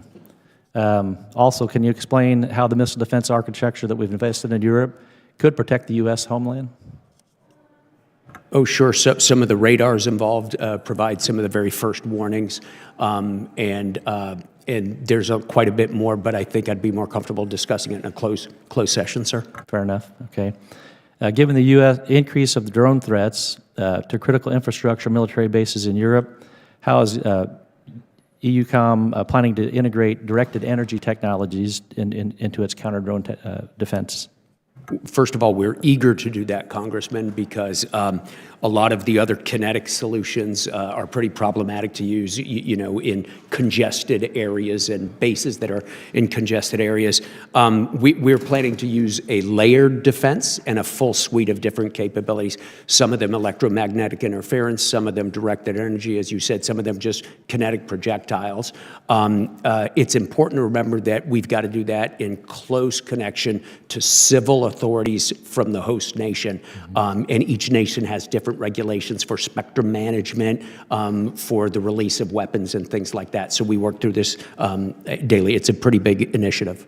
Would that be a more cost-effective counter measure to some of the million-dollar missiles that we use to shoot down? DE? Yes, sir. Yeah. I mean, I think everybody's looking for that new way to shoot down aerial objects that doesn't require us to launch multi-million-dollar missiles at a $1,000 drone type of thing. Yeah. Very good. In my district in southwest Indiana, General Cavoli, the Crane Army Ammunition Activity Mission, where nearly 25% of the DoD's conventional munitions are stored. A large amount of the equipment and munitions stored there has been withdrawn via the Presidential Drawdown Authority and sent to Ukraine. How important is it from a combat commander's perspective that we modernize and restock these munitions storage facilities? Our stockage levels are extremely important to a combatant commander, sir, and to the extent that they're depleted by operations or by donations to another country such as Ukraine, they need to be replenished. There is a program to do that, well funded previously by the Congress, and it's an important thing for us to consider. Okay, thank you. Also, General Cavoli, spectrum is a valuable, finite resource that's used by the DoD. There are some in Congress who want to require the DoD to vacate its spectrum allocations. Could you speak to what the impact would be on EUCOM if the DoD was forced to vacate the spectrum allocations, and what would be the effects on missile defense? Yes, sir. So I think most of the discussion is around the S-band, and we use that. I could go in a little bit more detail in classified session, although I'm, not exactly an electrical engineer, but I could talk to you more about it in classified session. It would affect missile defense and air defense. That would affect the potential for defending our country in Europe and the continental U.S. as well. Okay. That's right. Yeah. Very good. I'll yield back the rest of my time. Thank you. Gentleman yields back. Chair, and I recognize the gentleman from Colorado, Mr. Crow. Thank you, Chairman, and thank you both of you for being in here today. I wanted to join my colleagues in expressing deep sympathies for the families of those service members who we lost in Lithuania. And General Cavoli, thank you for responding very rapidly and working with our allies to make sure that we had recovery operations going. And I also want to join my colleagues in thanking you for your incredible service during your tenure. You met challenges throughout Europe that we haven't seen since World War II. You did so with extreme competence, diligence, and discipline, and that was seen by many folks on the Hill as well as our allies, and we are very grateful for your leadership. Turning to Ukraine, in the initial stages of the war, the Ukrainians were able to destroy a very large percentage of the conventional land forces of Russia. Is that accurate? Yes, sir. Over half by most estimations. Right, would have to think of it as a rolling figure because they were growing at the same time as they were losing. But yeah, those are about the kind of numbers. We're looking at about almost 4,000 tanks, Russian tanks, destroyed by Ukraine in this country. But since that time, Russia has, with surprising speed, been able to recapitalize and rebuild both its industrial base, but also its conventional forces, and replace a lot of that equipment and personnel. Is that accurate? Absolutely. How would you characterize China's involvement in that recapitalization, both the industrial component as well as the military component? We could talk a lot more about this in closed session, sir, and perhaps we'll have the opportunity to. But there has been contributions. Some of them have been indirect by absorbing much of Russian-sanctioned oil exports and gas exports. They have been able to continue to provide funds that have enabled Russia to continue to build their military. Some have been more direct. Some have been through commercial ventures that may or may not be supported by the Chinese Communist Party. And beyond that, I think I'd be safest to talk to you about it in closed session, sir. So, and we'll convene in closed session, but both directly and indirectly, economically, and to some degree militarily, China has chosen sides here. Oh, certainly. I think there's an important side note, Congressman. Sometimes I've been asked, well, they're only giving them moral support, and I typically respond, but that's the most pernicious type of support. But it's more than moral support, would you say? And it is. Yes. Okay. So they have determined that it's in their interest to support Russia in this conflict. It would appear so. Okay. Ms. Thompson, this administration has taken a hard line on China in a number of big ways, trying to reestablish and balance that relationship. Would you agree that China has chosen sides in the Russia-Ukraine conflict? Thank you for the question, Congressman. Yes, with the caveat, right, that you highlighted, which I think is actually really, really important, in that it aligns with their interests. Insofar as perpetuating this conflict or other conflicts aligns with their interests, I think that's where we will see the adversary alignment, and that's why it's so important from the context of this administration, right, to get the work streams correct so that the U.S. can focus on deterrence in the Indo-Pacific, avoiding conflict there, while our European allies really step up. The Chinese have determined it's in their interest to support Russia both directly and indirectly. I would echo General Cavoli's comments. It appears so. Okay. So given that, would you agree that it's in our interest to support Ukraine if China has determined it's in their interest to support Russia?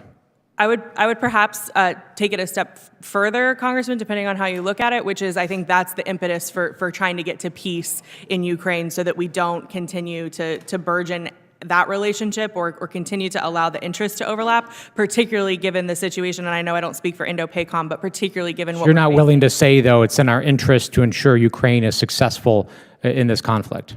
From our vantage point within the administration, I think that's why the prioritization imperative is placed on peace. But the lack of ability to say that it's America's interest for Ukraine to prevail in this continues to be staggering to me, because our adversaries, our competitors, have been very clear about the sides that they have chosen here and who they think is in their best interest to prevail militarily. And yet we are unwilling to do that. And there's a lot of talk about peace through strength. But if you're not willing to actually say the thing, if you're not willing to actually call it out and take sides, I don't see how we can be strong in that regard. So I will continue to urge, along with my colleagues on both sides of the aisle, that the administration is very clear in its rhetoric about who we will support here. I yield back. Gentleman yields back. Chair now recognizes another Coloradan, Mr. Crank. Thank you, Mr. Chairman. I appreciate it. General Cavoli, thank you for being here. Most Americans probably aren't aware that some of the first shots in the Russian invasion of Ukraine were in space, when Russia knocked out a satellite network providing communication support to Ukraine. And according to a recent report, Russia is fielding new anti-satellite weapons, expanding on-orbit counter-space capabilities, and training in military space elements to combat the United States. According to General Whiting, commander of U.S. Space Command, quote, "Winning the space fight is foundational to defending the nation," unquote. Can you provide an update of the role that on-orbit warfare is playing in your theater? Sure, Congressman, with the caveat that I think, as you know, it's really hard to talk about space operations and capabilities in open session. Sure. So if you'd like to talk about it a little bit more in closed session, we could. I would also refer you to General Whiting and to General Saltzman, who are genuine experts in this question. I'm a customer. I'm a consumer of their efforts. Yes, our space capabilities are absolutely essential to the way we do operations. Our adversary space capabilities are absolutely essential to the way they do operations, and they understand how important space is to us. So it is very much a contested environment, a contested capability, and I'd be delighted to talk more about it in a closed session, sir. In your opinion, are Russia and China's space-based capabilities stronger, weaker, or the same compared to the start of the war in Ukraine? They grow constantly. They are both working very hard to improve their capabilities and to expand their capacity, and they have been doing that with the war in Ukraine, and I imagine they would have without the war in Ukraine as well. Okay, and then finally, in your testimony, you highlighted how EUCOM partners with Cyber Command to, quote, deter advanced persistent threats, unquote. Can you describe where those threats come from and what they're targeting? Yeah, there are non-governmental threats, sir, right? Criminal activity, ransomware, and things like that, that have national security implications, and so they matter to us. We help our allies with defending against those. There are also state-based threats, and each one of our main adversaries, that group of 4 that I named in my opening statement, each one of those is quite active in the cybersphere. How can Congress help strengthen your hand in those fights? Sir, by supporting U.S. Cyber Command. All of their subordinate organizations have relationships with the combatant commands. 16th U.S. Air Force is my cyber component for EUCOM. That makes a big difference when you support Cyber Command. Also when you support the National Security Agency, because that work is so closely tied to cyber work. Thank you. I'd like to thank both of our witnesses for coming today, but for your service to our country and for all that you do to keep us safe. Thank you, and I yield back, Mr. Chairman. Gentleman yields. Chair now recognizes Mr. Ryan from New York. Thank you, Mr. Chair. Thank you both for being here. General Cavoli, I want to add to the well-deserved praise and recognition. Couldn't imagine a more critical time for your leadership and could not imagine a better leader, and the whole country is thankful to you, and I think just want to, on behalf of my constituents in particular, thank you.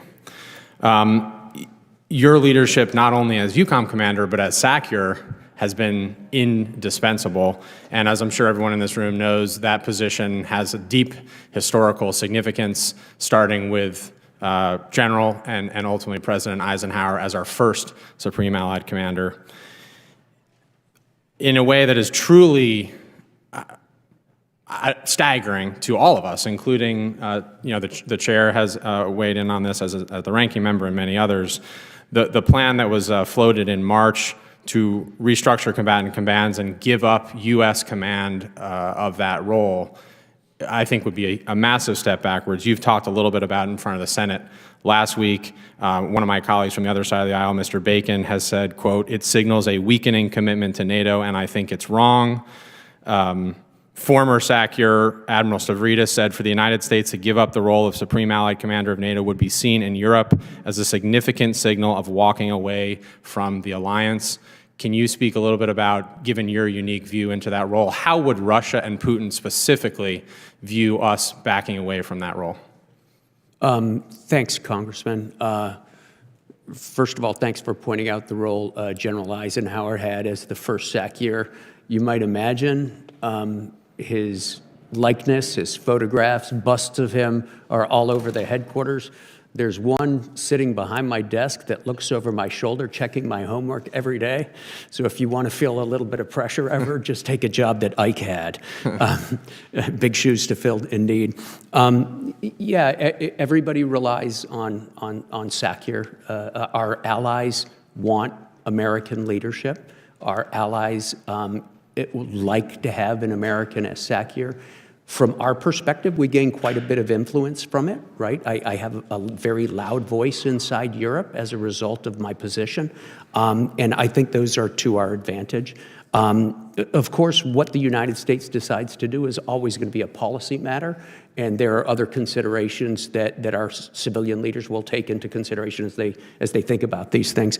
What do the Russians see? You know, I think that of all the nations in the alliance, the Russians have the most respect for the strength of the U.S. military.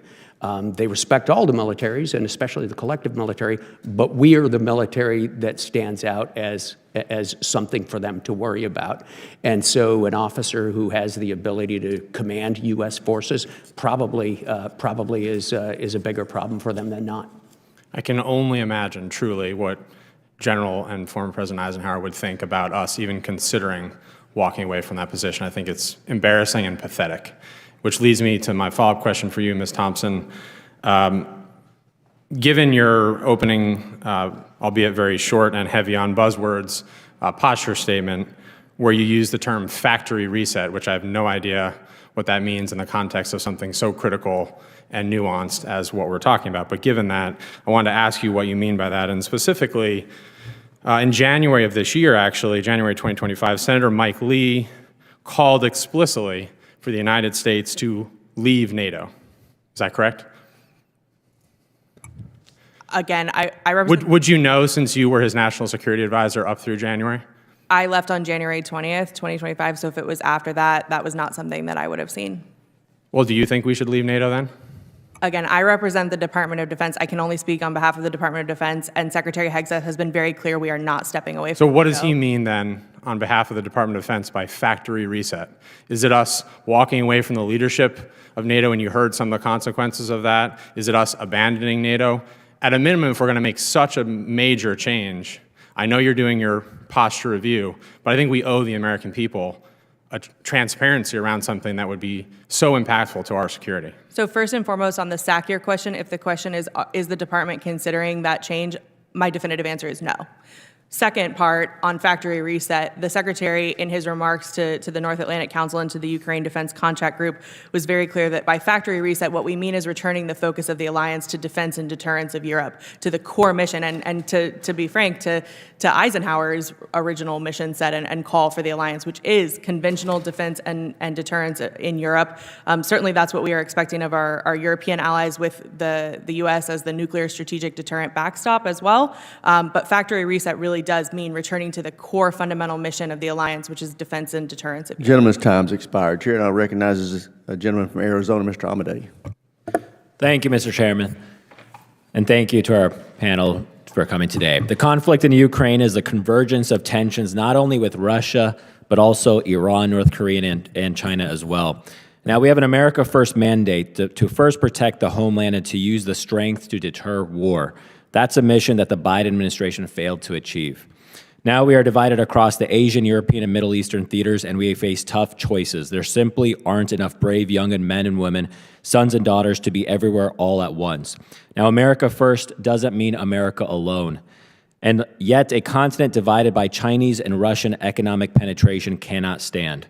Now, we must seize the chance to realign our NATO commitments, defense manufacturing, and our trade policies to find new ways to make Europe's economy a denied environment for those plotting harm against America and its allies. Now, my first question is to you, Secretary Thompson. Now, we're directing immense resources to onshore defense industrial base here. And as you know, all the semiconductor industry, as well as President Trump, has really advocated in his first term, also in his second term already. And what I'm concerned about right now is at the same time, China threatens our momentum by trying to purchase some of the most advanced machines that are coming out of the Netherlands that are capable of producing these chips. Now, how does Chinese infiltration of European supply chains threaten our security here at home? Congressman, it's a great question, and I think you bring up a very important dynamic, and this is something that we do continue to encourage our European allies to focus on, which is the economic security considerations, particularly as we look to strengthen the transatlantic industrial base on both sides of the Atlantic. This is a major consideration that would affect our ability to co-produce, co-develop, et cetera, with our European allies, and we want to be able to do that, but those conditions, certainly on the front on China, do impact our ability to do that, and so it's a consideration that we will continue to raise with them and encourage them to address so that we can develop together. Sure, but is it just conversations right now? That's all I can report on at this time. I'm sure my colleagues in acquisition and sustainment would have more to say on the tangible operational side because they deal with the technical exchanges, and so I would defer respectfully to them and their leadership and their expertise on that. Very good. I have full confidence in the Trump administration to protect our key defense industrial base as well as our chip manufacturing that feeds so much into it. In general, thank you for your lifelong service, and I know it's going to continue afterwards, especially when you become a veteran, but I appreciate all of what you've done to our country. And my question to you is regarding Europe, is Europe doing enough to control or to help the situation contain what's going on with the Houthis in Yemen? So the EU has a mission called Aspides, which has ships in the Gulf to protect commercial shipping, sir. Obviously, the United States has felt the need to do the same alongside it. Together, it's hard for me to say if it's enough. I'd refer to General Kurilla, who follows that much more closely. Sure, but we also know that the Russians have been helping the Houthis as well. Is that correct? I'd like to answer that in closed session, please, sir. No worries. And how much of the Iranian, Houthi, and Chinese threats to Europe, how much can that affect the United States? I guess indirectly, it massively, directly. Probably we don't have that much shipping, I don't think, that comes through the Suez. However, our warships transit that all the time, so it would affect our ability to conduct military operations for sure. I'm not sure, I'm not an economist. I couldn't comment on how big the impact would be on us economically or something. Thank you. Chairman, I yield back. Gentleman yields back. Chair, and I recognize the gentlelady from New Jersey, Ms. Sherrill. Thank you, Mr. Chairman. Good afternoon, and I want to thank our witnesses for being here today. General Cavoli, you said in your opening statement that Russia is in the process of significantly rebuilding its military by recruiting more soldiers, building more vehicles, and creating more munitions than we've seen before. So if the war in Ukraine were to end today, do you believe that the Russian military would continue to represent a significant threat to the U.S., Ukraine, and our European allies in the coming years? Yes, ma'am. It would take them a little bit of time to reorient their conventional force and reposition it, but not that much time, and then they could pose a conventional threat.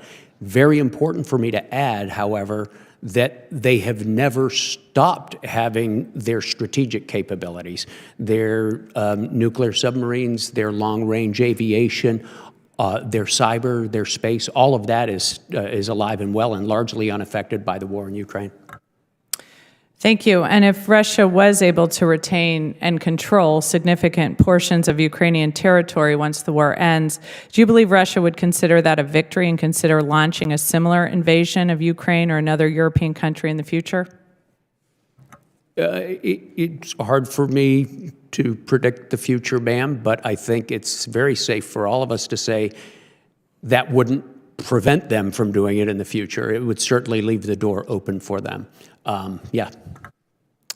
Thank you. And as the Trump administration chooses to abandon Ukraine and let Russia rebuild its military, they're also considering cutting the U.S. military presence in Europe. So, General Cavoli, how would cutting U.S. forces from EUCOM impact your ability to respond to a crisis or potential conflict with Russia?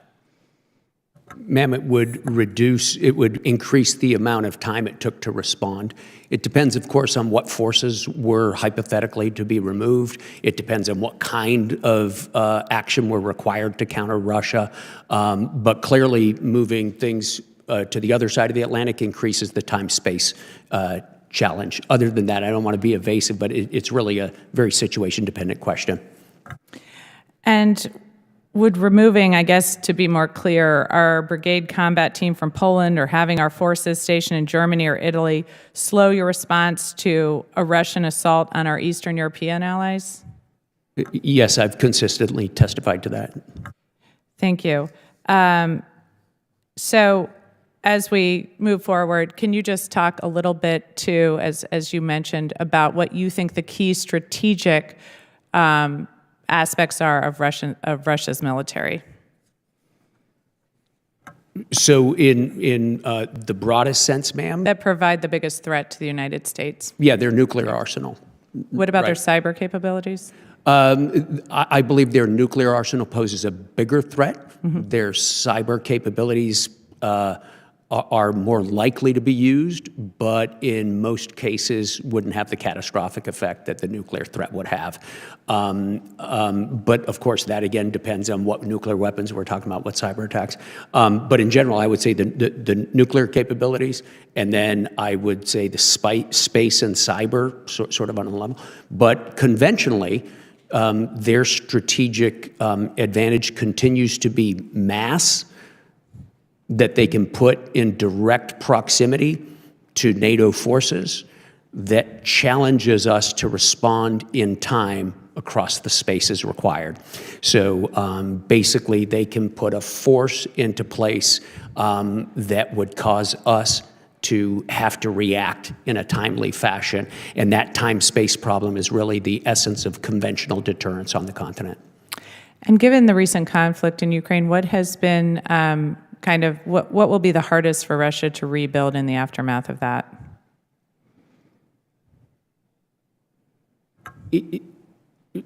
I'd like to answer that in closed session because it goes into some technical stuff. What I can say is I don't think it's that hard to rebuild their mass.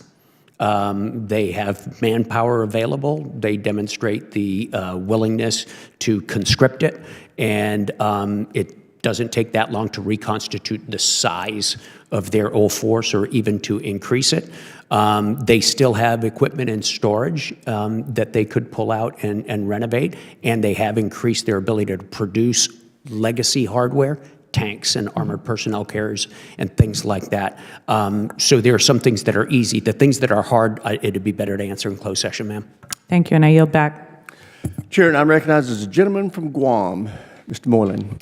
Thank you, Mr. Chairman, and as my colleagues did, I also would like to start in recognizing the 4 soldiers that were lost on March 25th in Lithuania.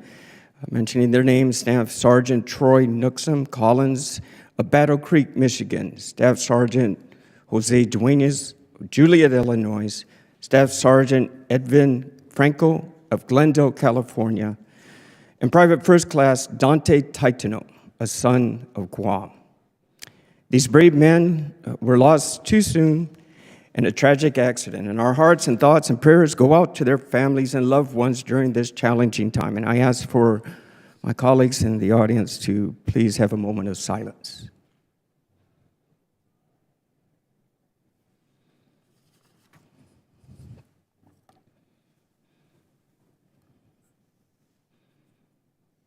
Thank you. Thank you, Mr. Chair. And for my first question, General Cavoli, last year we had a discussion, and I thank you for that, and I truly appreciate, sir, your service.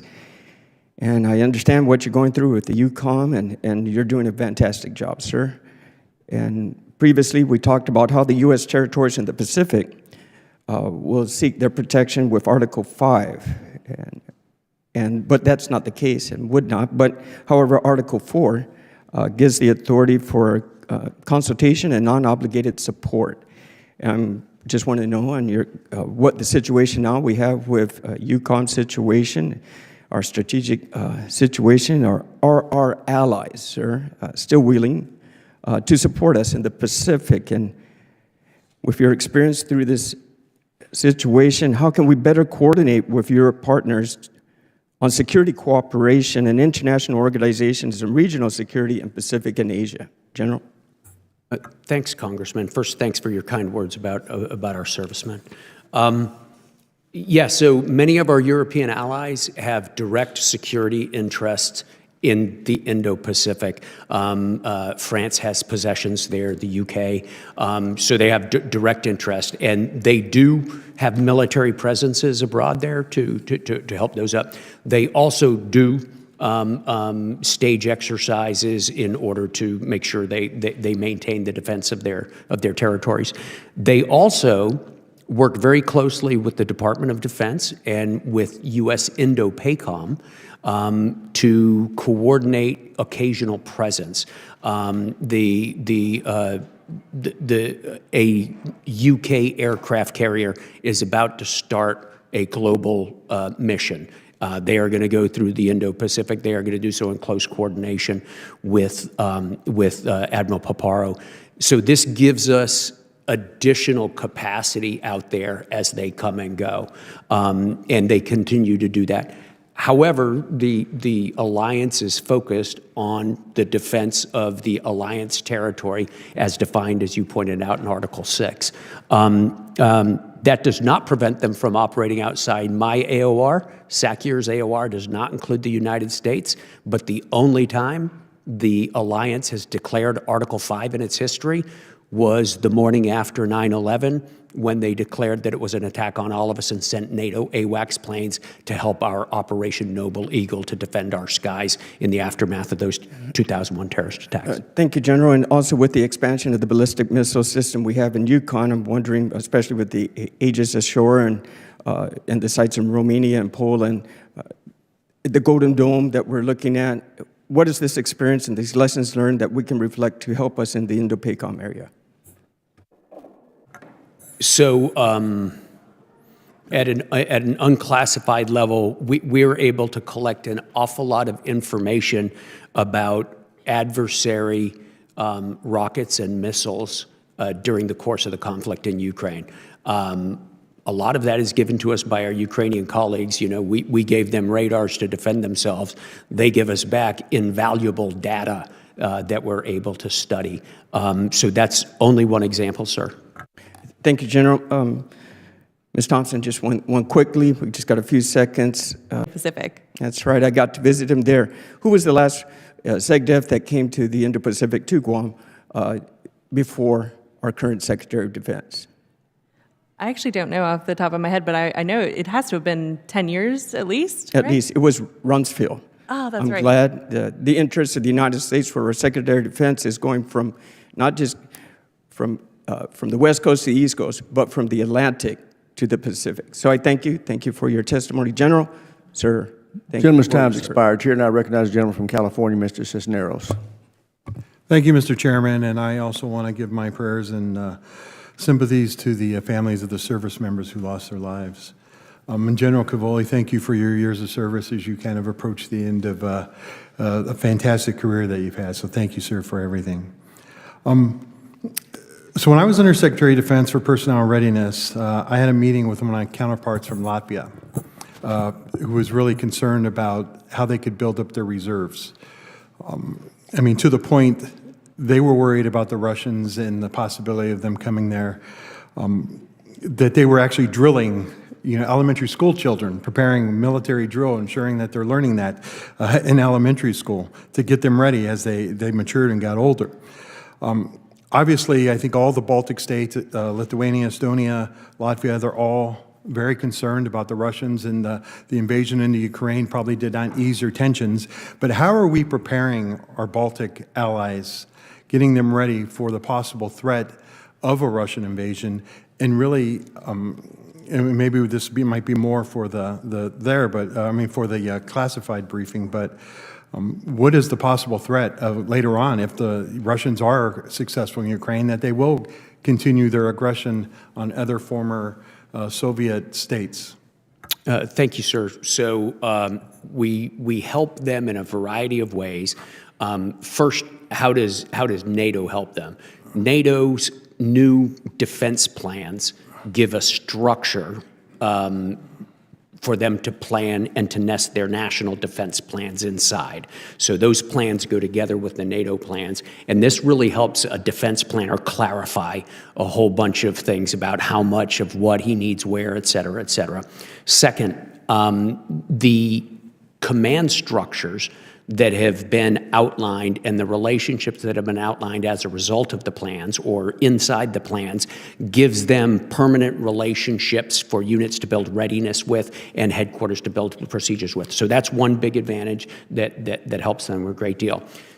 Bilaterally, we work very closely with those allies because they're so intent on buying American stuff. So it's one thing to buy a HIMARS. It's another thing to know how to use it. That's pretty simple. But it's another thing entirely to know how to integrate that capability into your warfighting methodology. And so, for example, I've got a battery of HIMARS, American HIMARS, in Estonia that's been working for well over a year and a half with them on how exactly they're going to incorporate their long-range fires into their operational methodology after this. I just was on the phone with I just received a letter from the Chief of Defense of Lithuania, who's interested in having a similar program, some sort of a HIMARS Academy. I could go on and on. On a third level, we also do special security assistance initiatives. So there's the Baltic Air and Missile Defense Initiative. There's the Baltic State Security Initiative. And those are focused appropriations for us to be able to help them buy the American stuff that matters to us. Focused on air and missile defense and domain awareness in the air right now, of course, because that's the most important thing. I guess I could go for hours. There's some classified things we do as well, Congressman. All right. Ms. Thompson, can we still be confident that we're going to keep troops in Europe there and keep supporting NATO, that the United States will step up if, in fact, Russia does invade the Baltic states? Thank you for the question, Congressman. On the first piece, I would just emphasize again, we're in the midst of a global posture review, so certainly we're taking these priorities and these considerations into our analysis as we conduct that. And then I would also emphasize the Secretary was very clear that we remain committed to NATO, and that includes all facets of the treaty. And so I would say yes. And I would also just add perhaps a bit of color to what General Cavoli was talking about, specifically with the Baltics, and just emphasize that we have been so appreciative in this administration so far of how our Baltic friends acutely understand the threat perception, and we hope that, and we have encouraged our Baltic friends to communicate that threat perception to the Western and Central European powers, as well as we try to encourage the alliance as a whole to focus on defense spending. All right, and then I got 30 seconds, but so very quickly, General Cavoli, you and your counterparts, Indo-PACOM, AFRICOM, are always, I don't want to say at odds, but always fighting for assets to kind of come into your areas of your command and areas of operation there, responsibility. How are we kind of working through that to get to this point there, to kind of make sure that we're not asking for too much, but you're getting what you need? Sure. So our job is to articulate our requirements based on the tasks we're given, sir, and the Secretary of Defense, with the advice of the chairman, allocates the resources. There's another step, though, right? Eric Carrill and I have known each other our whole lives. We can communicate. There are things that I can do to help alleviate some of his challenges and vice versa. Mike Langley's headquarters is right next door to my headquarters in Stuttgart. We talk back and forth. And Gentleman's time's expired. Chair, and I recognize the gentleman from Kansas, Mr. Schmidt. Thank you, Mr. Chairman, and I'd like to add my condolences as well to those expressed by my colleagues, to the family, loved ones and friends of the lost soldiers. And General Cavoli, from the home state of the first Supreme Allied Commander, General Eisenhower, I'd like to extend our congratulations and gratitude to you for your service, and would just note that we have had an unbroken line of American leadership at the top of NATO from its inception, and I, for one, expect and hope that's going to continue into the foreseeable future. But we are engaged in I'll call it a public rethinking of America's role in the world.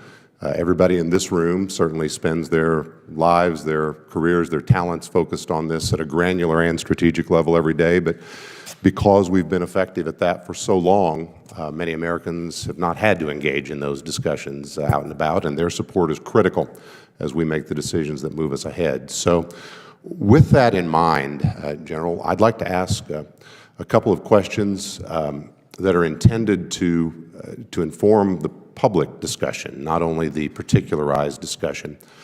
Can you talk for a bit about the level of importance, the nature of importance of continuing to have a heavy ground presence on the European continent in terms of our security planning going forward, whether it's armor, infantry, or otherwise? Sure, sir. So the alliance, we collectively require a heavy ground presence. That is specifically to be able to overcome that singular Russian advantage of being able to put its forces on our borders as an alliance before the initiation of hostilities. That causes a time-space problem for us in terms of reinforcing. So the positioning of this large force has to be appropriate to the situation, right, to the level of threat. Whether that ground force comes from America or someplace else is really, SACEUR doesn't care as long as it functions. There are some capabilities that the U.S. is very careful to make sure we continue to contribute because they're exquisite and in some cases unique, and we understand that, and those will have to be there all the time otherwise. So the question is, what is the preponderance of U.S. versus other nations' heavy ground force that is committed? That's something we balance all the time, and that's something that will change as our European allies pick up the capabilities targets we've just assigned them in the NATO defense planning process and commit the money that they've devoted in a profitable and a productive acquisition program to get the stuff they need. Thank you, General. And at risk of sounding like I'm reading from the history books, I'm old enough to remember Saddam Hussein's invasion of Kuwait, and if my memory is correct, it was our ability to rapidly move the 7th Corps from Europe to the Middle East that allowed us to launch Desert Storm with the rapidity that we did. Can you speak a little bit, your point about whether there are American heavy ground forces or European allies in Europe, how does having American heavy ground forces pre-deployed in the European theater affect our planning and our ability to respond to American interests in the Middle East or in other proximate areas outside of Europe immediately? It's fundamental to it, sir. There are three principal components of it's important to us: access, basing, and overflight. So our ability to base our forces someplace and to have the ability to access those forces to deploy them, and then to have the agreements to overfly nations. All of those things happen. They're usually based on pretty deep relationships. If you want it to be there when you need it, it's got to be, you have to have prepared for that moment. So those three things, access, basing, and overflight, are really a shorthand way of saying that gives us the ability to put forces forward in readiness, waiting to be deployed. Now, to what extent do we need to do that? That's largely a policy question, but that is the strictly military advantage of having forces forward for our own purposes. We do deploy them all the time. We've been, leaning toward and then backing off of non-combatant evacuation operations throughout the Mediterranean area for a couple of years. We provide forces on short notice to General Kurilla to be able to use in Central Command. I could go on, but I think I hope I've answered your question. Gentleman's time's expired. Chair now recognizes the gentlelady from New Hampshire, Ms. Goodlander. Thank you, Mr. Chairman. I want to begin by joining my colleagues in expressing my heartbreak over the loss of our 4 fallen service members and my sincere condolences to their families. I also want to join in expressing my gratitude to you, General, for your long and faithful service to our country. We don't agree always in Congress. We often disagree these days. But one thing I want to say at the outset is we've heard a lot of noise, but we've actually heard a lot of agreement in this hearing from across this dais. Agreement on basic principles and commitments that I think are worth reiterating because people from Warsaw to the Kremlin should hear it loud and clear.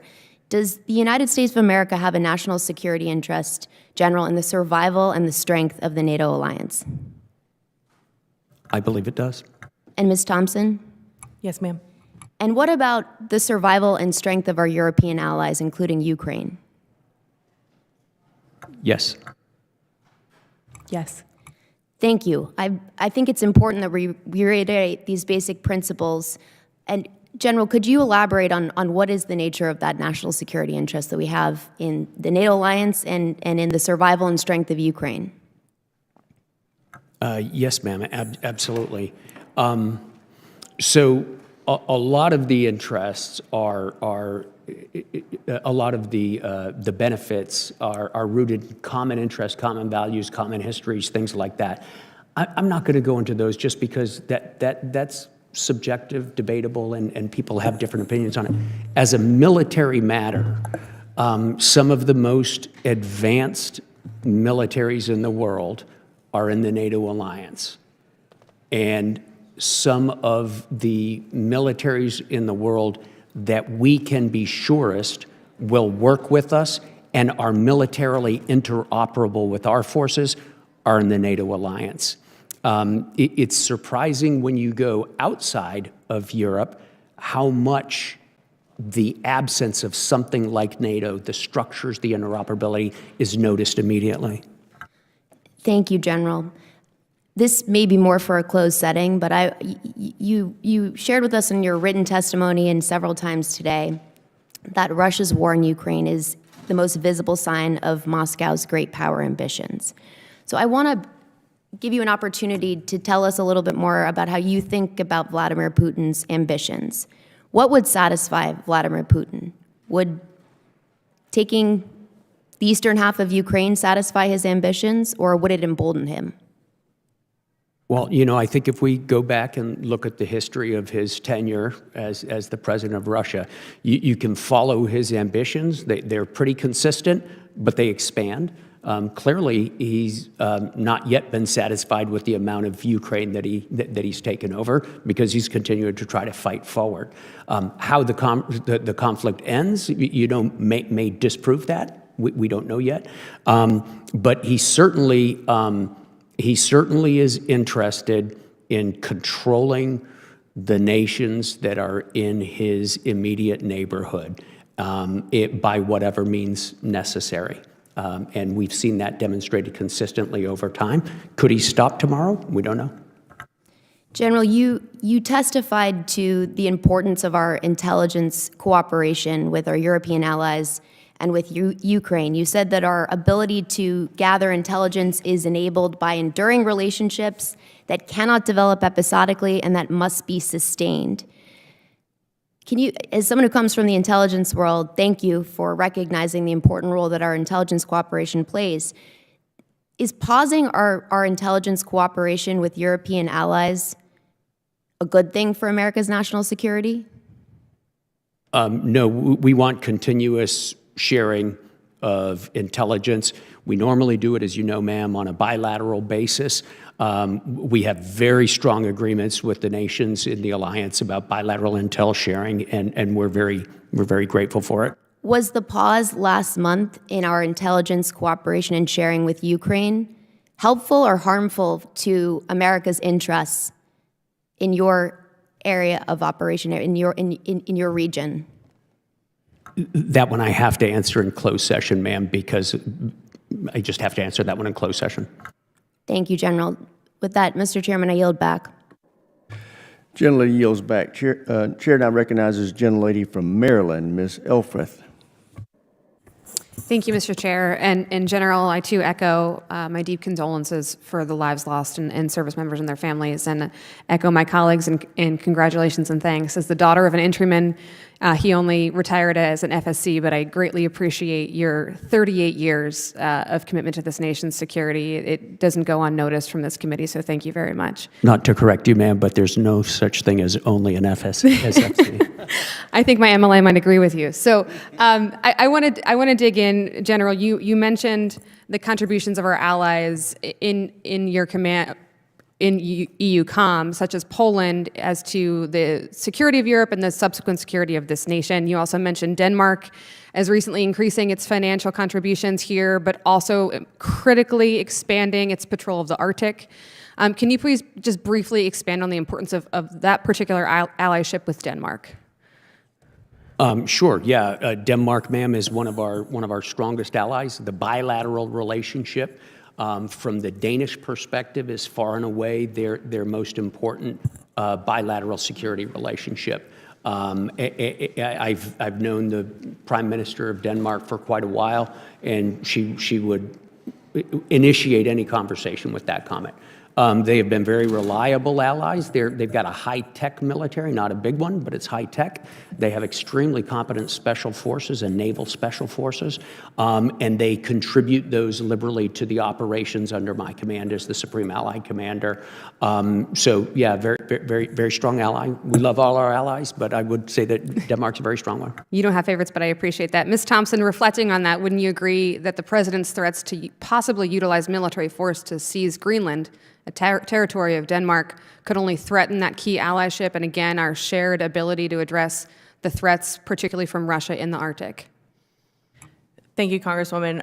What I would say is I would focus on the bilateral relationship piece that General Cavoli hit on. I think that there's a lot of cooperation here, including on Greenland, in particular on the landmass. Particularly, we already have space capabilities there, and I think that there's opportunities. And the Secretary and his pull aside with the Danish Minister of Defense had a really positive conversation about where we could take the bilateral defense relationship. So I think there's room for growth and positivity there. Okay. General, you've shared that Russia poses a chronic and growing threat, and that they are focused on a, quote, campaign of destabilization across your command. You also spoke about the intersection of how you work with the other combatant commands, particularly around the Mediterranean. I want to switch our conversation to yet another domain, that being of cyber. And can you help us better understand the cyber wars that Russia is waging against Ukraine, our allies in NATO, your command in Europe? And can you speak to your collaboration with Cyber Command, which is headquartered just a stone's throw from my district? Yes, ma'am. I think the simplest way to get at this question is to describe roughly the two buckets in which we can consider Russian cyber operations to fall, right? Some of them are about the content. It's information operations, it's influence operations, it's the campaigns to spread their version of information around Europe and the world. Those are very, very active. Those don't necessarily involve cyber work, but can be injected through cyber vectors. But it can be as simple as a television channel. On the other hand, there's also the technical cyber work that they do, which is designed to penetrate our networks, to get into systems, to produce effects. Sometimes it's to take information, and sometimes it's to leave us problems. And they do a lot. I depend very, very heavily on U.S. Cyber Command through 16th Air Force in order to be able to combat those things and to help our allies combat them. Thank you very much. And Ms. Thompson, wouldn't you agree that the continuity of leadership and expertise for any command, but particularly when it comes to combating cyber war, is essential to the security of EU-COM and our national security? Just yes or no? Yes. Okay. I would contend that the recent firing of a four-star general, commander of U.S. Cyber Command and National Security Agency Director General Timothy Howe, with no succession plan in place and no word if his replacement poses a significant threat to EUCOM, Ukraine, NATO, and our homeland. Can you please speak, Ms. Thompson, briefly to the Secretary's timeline in announcing the replacement for Cybercom? Thank you, Congresswoman, for the question. I have to say I'm not privy to those decisions, and it's outside of my jurisdiction in international security affairs. What I would say is, obviously, Cybercom, as you've pointed out, is essential to not only the EUCOM AOR, but also Homeland Defense, which is a major priority. So I would just leave it there. Thank you. I would contend this is an astonishing volatility and lacking continuity. It's posing a real threat, unnecessary threat to our national security. Thank you, Mr. Chair. Chair now recognizes the gentleman from California, Mr. Tran. Thank you, Mr. Chair. And I, too, am very saddened by the loss of our soldiers, and I send my condolences to their family. General, I salute and thank you for your years of service. Thank you so much, and appreciate you both being here to testify today. Tariffs have been in the news a lot lately, with President Trump levying tariffs against our allies and adversaries alike. Like many people, I am deeply concerned about how these attacks will impact our military and diplomatic partnerships with our closest allies and partners. Ms. Thompson, with the Trump administration's imposition of tariffs on EU goods, which I expect could disrupt global supply chains critical to American defense manufacturing, how is EUCOM preparing for possible delays for cost increases in defense equipment sourced from Europe? Thank you for the question, Congressman. I'll start by saying, and again, I want to say this very respectfully, I'm not trying to be evasive, it's just the effects of tariffs specifically on the diplomatic relationship side or on the economic side are a little bit outside of my jurisdiction. What I would say from the defense perspective is we are acutely focused on making sure that we can have a strong transatlantic industrial base on both sides of the Atlantic, which includes reforms on both sides of the Atlantic. We certainly want the European Union to be open to continuing to partner with the United States as the defense relationship goes. And both of us, both the European Union and ourselves, have reforms that we need to make to ensure that the economic environment in the defense industrial base context is certainly robust enough that we can make successful investments together. But you do recognize that these strains will cause an effect on our industrial base, yes? It's something that we will be looking at and taking into consideration as we pursue the defense industrial base effort in particular. General, what measure is EUCOM taking to address potential strains in defense collaboration and ensure joint operational effectiveness? So we continue with our exercise programs. We continue with our consultations with our allies. We continue to work very closely. EUCOM continues to work very closely with NATO, with the Allied Command operations, and we move forward just in a straight military fashion, sir. And as European nations aim to enhance their defense industries and reduce dependency on U.S. arms, how does EUCOM assess the potential impact on NATO's collective defense posture? Well, first, we need our allies to rearm in general. If they rearm with stuff, we want them to rearm with equipment that works with ours. In many cases, the easiest way to do that is to buy U.S. So during the course of this conflict, Congressman, the orders, the value of foreign military sales orders, that is our allies' orders to buy American equipment, have increased by 600%. There right now are 4,000 sales cases worth $265 billion that European nations are lined up to buy from the United States as arms manufacturers. As the Allied commander, I encourage that, right? I want more capability and capacity as fast as we can get it. Have you seen any impacts of the recent tariffs impacting the 600% increase in those sales? Sir, I have not. I have been here for the last week and a half testifying to the Senate and now here. The deepening strategic partnership among China, Russia, Iran, North Korea pose an increasing challenge for the United States and its allies in Europe. I'm particularly concerned by Russian and Chinese economic and military partnership causing strain on individual European countries within the NATO alliance. General, how is EUCOM working with European partners to deter or expose CCP efforts to fragment NATO cohesion through strategic investments? Sure, sir. The first way is through intel sharing.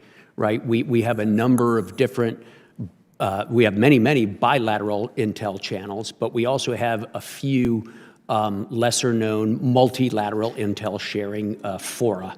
And in those, we talk about these things. The Department of Defense, EUCOM, also works closely with our State Department colleagues and missions throughout the alliance because they really have the lead in helping our allies avoid malign Chinese investments. Finally, as I mentioned to a member earlier, our exercise program specifically uses infrastructure that we want to be sure of the reliability of. So we vary what we do and where we do it so that we're always testing the reliability of our infrastructure. And when we find a problem, we talk to our host nation about it right away. Thank you, General. Thank you, Ms. Thompson. Chairman, I yield back. Gentleman yields back. Chair now recognizes Mr. Bell of Missouri. Thank you, Mr. Chair, and the ranking member. Ms. Thompson, General Cavoli, thank you for being here. And also, General, I want to add to the chorus of thanking you for 38 years of service. I would be remiss if I did not express my deepest condolences to the families of the 4 service members who tragically lost their life serving our nation in Lithuania.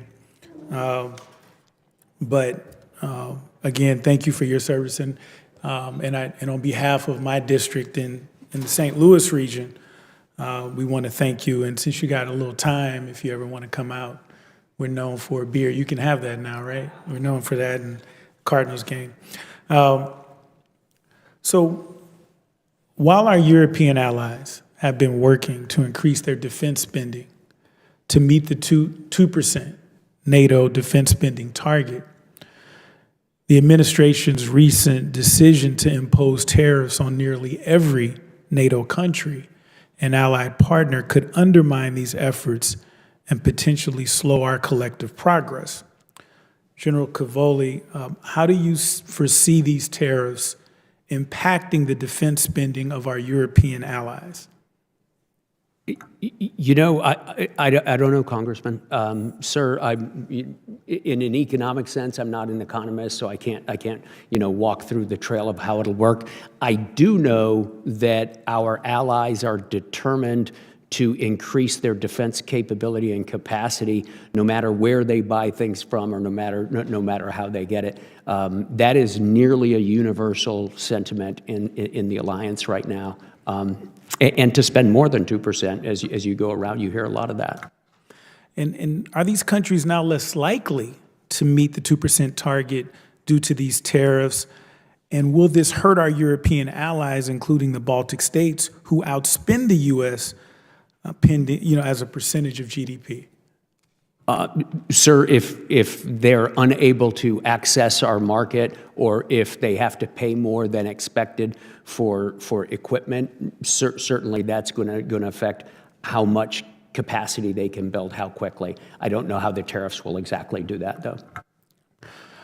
In the past 6 months, Russian and Chinese ships have been implicated in sabotaging undersea cables.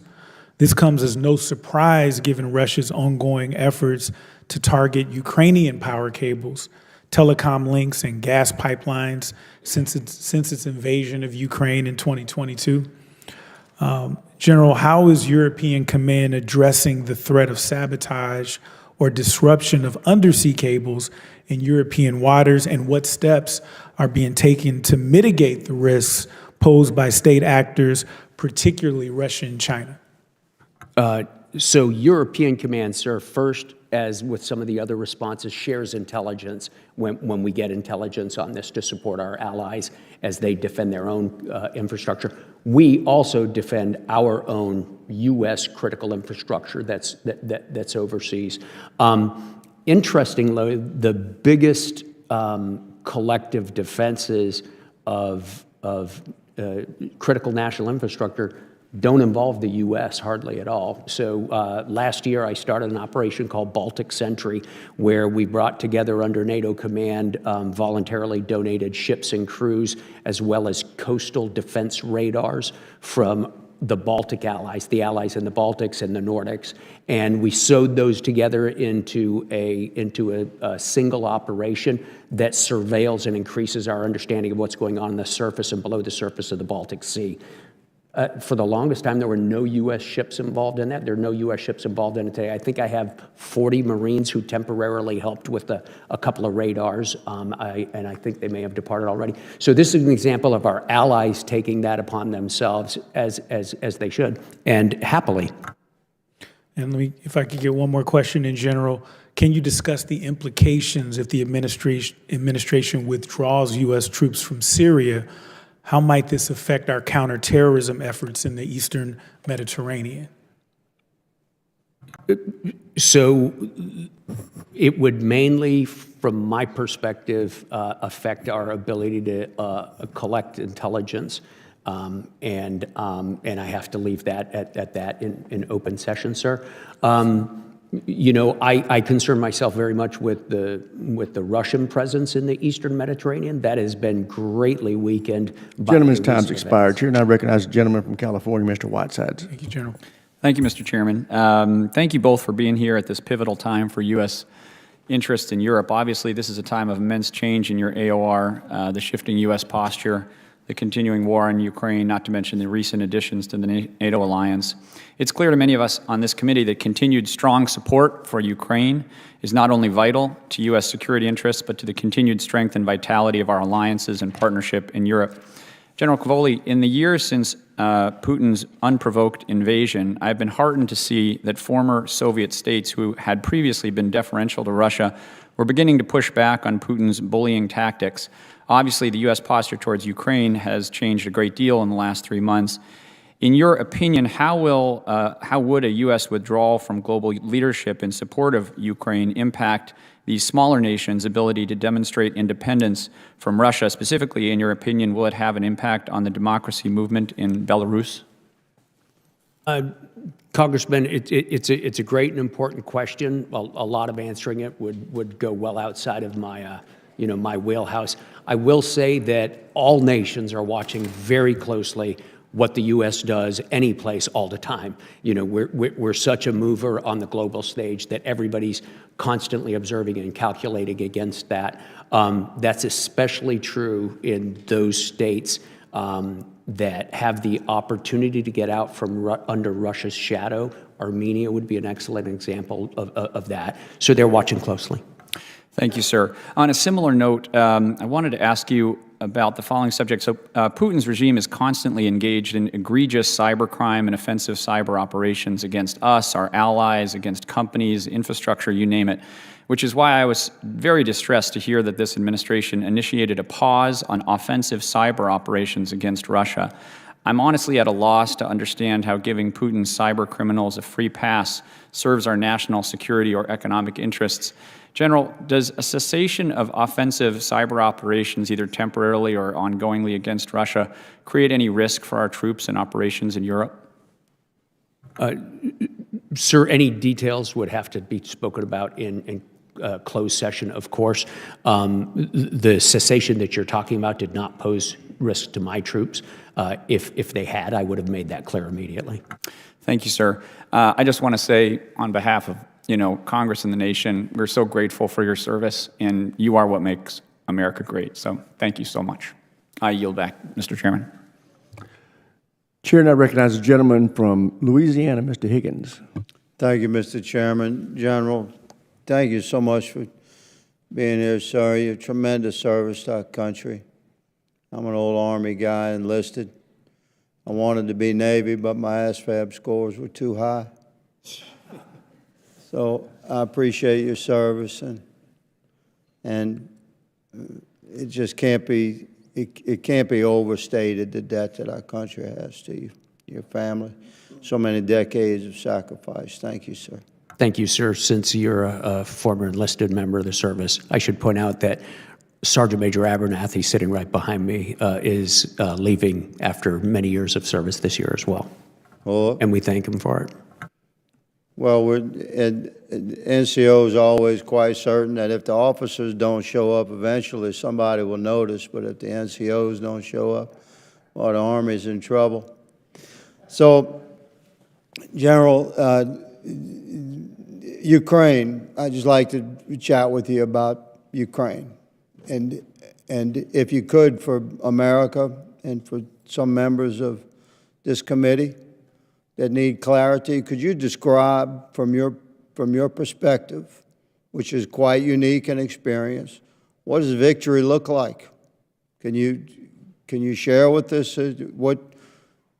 how you would envision victory? Should we continue to invest American treasure in to seek some resolution of the Ukrainian war and Russian invasion of Ukraine? Clearly, we seek some definition of victory. Could you possibly share that? Absolutely, Congressman. And without getting into the realm of policy, which Ms. Thompson is obviously much better prepared to talk about than I think you have to start by saying victory for whom, right? And whose victory?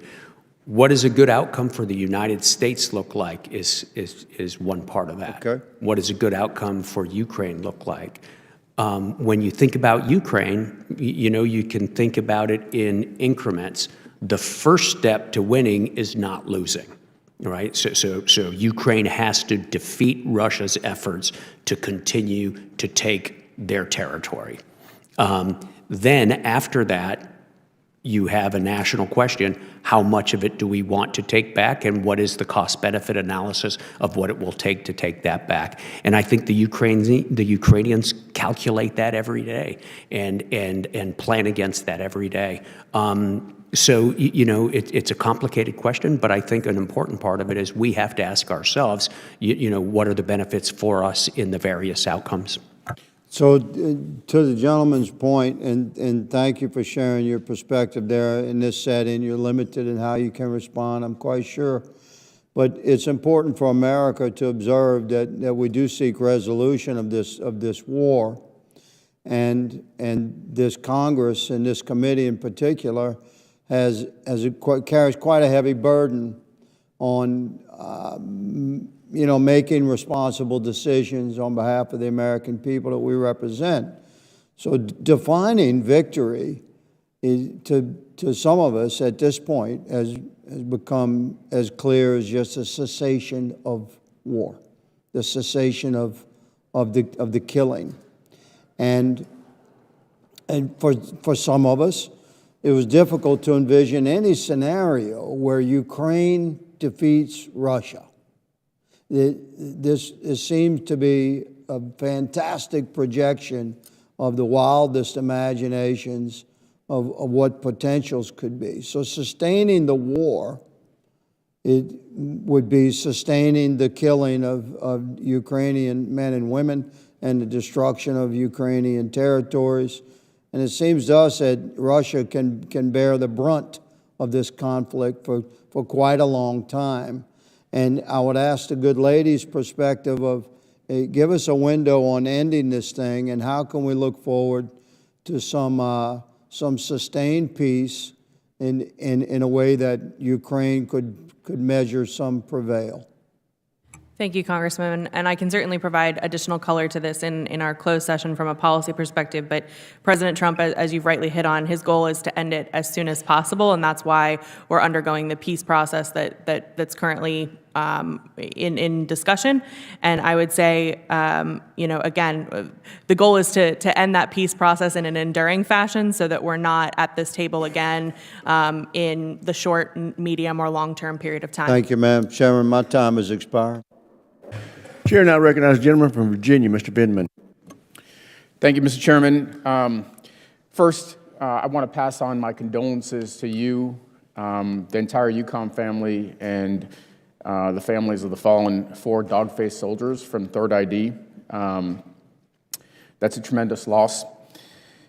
Next, I want to say, as a retired Army officer myself, I want to congratulate you on your upcoming retirement and recommend avoiding electoral politics if you want peace and quiet. Right now, our adversaries are challenging the United States' interests around the globe, and Russia's continued illegal war in Ukraine is far from over. In your written testimony, you focused on the chronic threat that Russia poses to the United States and the importance of land deterrence. And it's been a really persistent threat for decades now, in one iteration or another, from the Soviet Union to the present. General Cavoli, how many troops do we need in Europe to deter Russia at its current end strength? Sir, our current capacity is deterring Russia right now. Of course, the answer to that question always depends on where Russia goes in the future, right? How do they configure themselves? Where do they place themselves? What are their intentions? For what we're doing right now, it's obviously working, but they're quite occupied elsewhere. I would point out, I wouldn't measure it also strictly by end strength, the numbers of human beings. It really comes down to what capabilities are we able to bring to bear, how quickly, and how does that nest in to the alliance's efforts, which are evolving and increasing. So over time, I would expect our contribution to drop. It's going to take some time, however.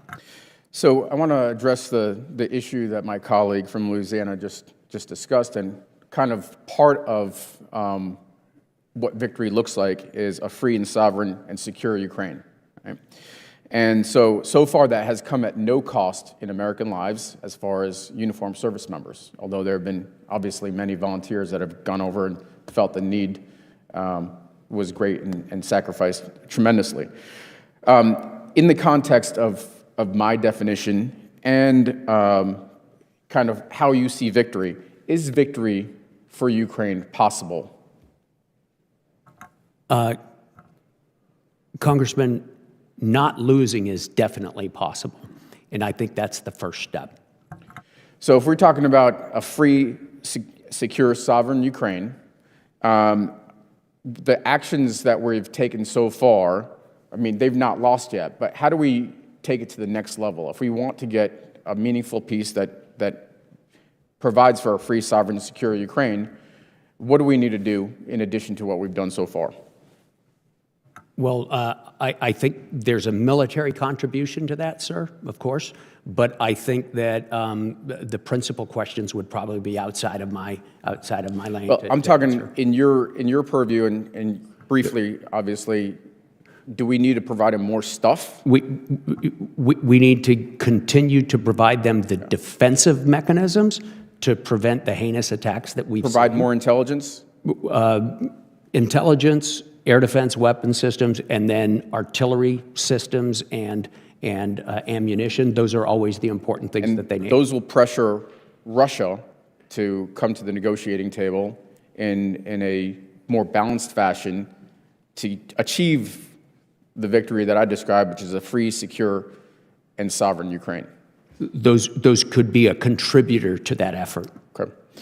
I want to transition a little bit and talk about, you mentioned your relationships going back decades with your counterparts in different COCOMs, General Carrillo, for instance.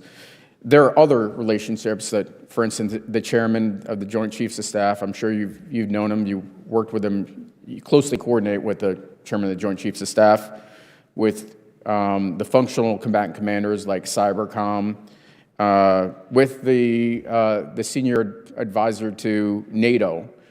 Those folks have all been fired in the last couple of months. Is that correct? Yes, sir. Yeah. And so have you ever seen this type of sort of chaos or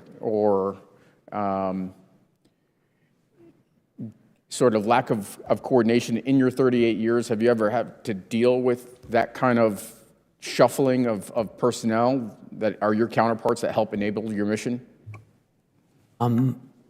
I have had to deal with shufflings and things like that before, yes, sir. Gentleman's time's expired. Chair, and I recognize the gentleman from Georgia, Mr. McCormick. Thank you, Mr. Chair. Good to see you again, General. It's been a couple years now that we've known each other, and I've seen you around the world, several different places. I know you're going to miss dealing with crayon-eating Marines and better-looking uniforms, I might add, better commercials. But with that said, it's interesting. The first time I ever saw you at a hearing, I asked you a very specific question about, can we win in Ukraine? You said, you didn't even hesitate. You said, absolutely. And I agree with you. And for those people who are doubters, I make the case, first of all, that we have, between us and Europe, we have a $50 trillion economy versus two. We control sanctions. We control the economy. We control energy production And we can undermine Russia in so many ways economically, not even to mention militarily. Germany has a $5 trillion economy versus 2 for Russia. There should be no competition here. But the problem is, when we went to command and staff, when we went to go to Water College, when we do all our advanced training, we always learn how to execute a war, full-throated, not half-assed, not going partial measures, and then drawing it out like we have every war since Korea, in my opinion. We did this with Iraq. We did it with Afghanistan. We continued to draw it out. We went half measures, and it went way too long. And I feel like we're doing the same thing here. Instead of just saying, all in, end this thing, within 1 year, it's over. That's Clausewitzian warfare. Now, of course, we take nukes off the table. I understand the deterrence there.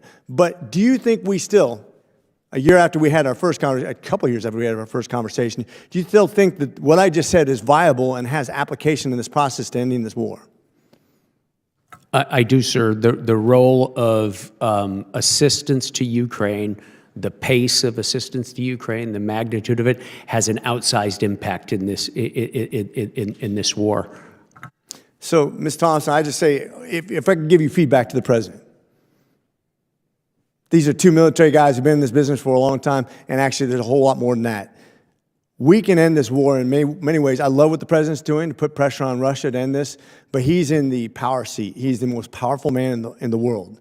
With sanctions, with energy production, the things he's doing, also with the development of our businesses there, which Russia would have a hard time attacking if we're there.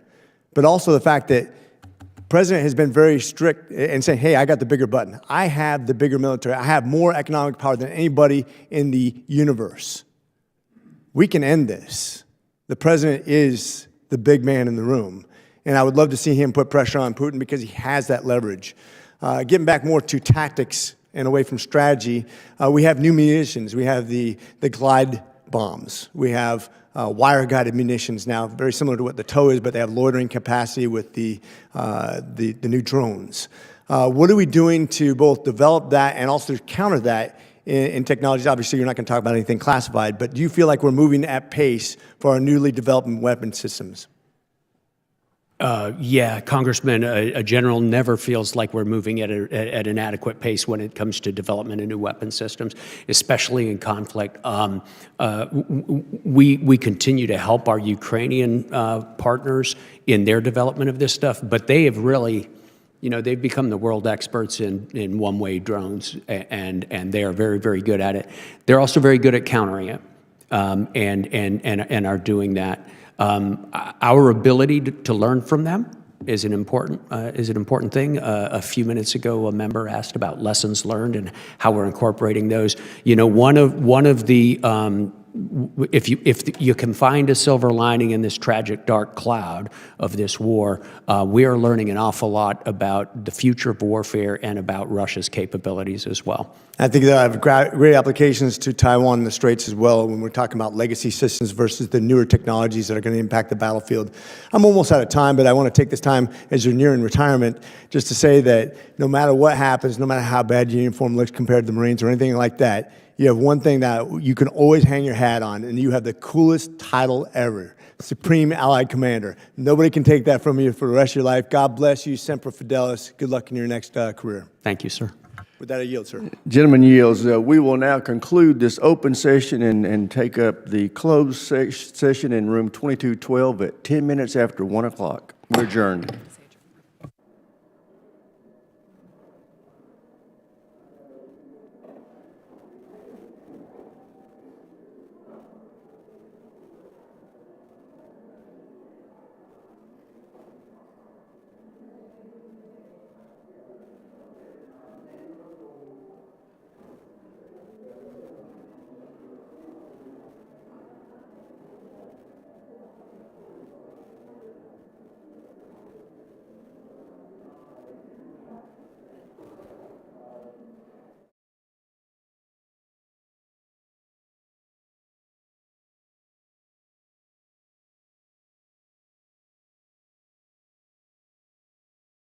MS-13 terrorists still hiding illegally inside our country is clear. Deport yourself now, or you will be locked up and sent back to your home country. On another matter, the historic Liberation Day announcement last week by President Trump made it very clear that the era of American economic surrender is over. President Trump is no longer going to allow American workers and companies to be ripped off at the hands of foolish trade practices that shipped away millions of high-paying jobs and hollowed out communities across the country. It's America first, all the way. And despite fear-mongering by the media, the world is clearly responding to President Trump's approach. Just yesterday, President Trump held a bilateral meeting with Israeli Prime Minister Benjamin Netanyahu here at the White House. The Prime Minister pledged to immediately eliminate America's trade deficit with Israel and remove their trade barriers. Israel's proactive approach should serve as a model for the rest of the world. Also yesterday, the President spoke with Japan's Prime Minister, who wants to negotiate as well. The President also spoke to the acting President of South Korea this morning. He has tasked Secretary Bessent and U.S. Trade Representative Jamieson Greer to lead these talks. In total, since the Liberation Day announcement, nearly 70 countries have already reached out to the President to begin a negotiation. Countries are falling over themselves to reform their unfair trade practices and free open their markets to our country. Why? Because these countries greatly respect President Trump in the sheer power of the American market. These countries realize they've gotten filthy rich over the past few decades by imposing substantial tariffs on American-made products and ridiculous non-monetary barriers to block out American industry. The jig is up. Past American presidents sat by and let this happen, but President Trump stood up for our country, and he is saying no more. The President's message has been simple and consistent from the beginning. To countries around the world, bring us your best offers, and he will listen. Deals will only be made if they benefit American workers and address our nation's crippling trade deficits. America does not need other countries as much as other countries need us, and President Trump knows this. He's going to use the leverage of our markets and our country to the advantage of the people he was sworn in to represent. On the other hand, countries like China, who have chosen to retaliate and try to double down on their mistreatment of American workers, are making a mistake. President Trump has a spine of steel, and he will not break.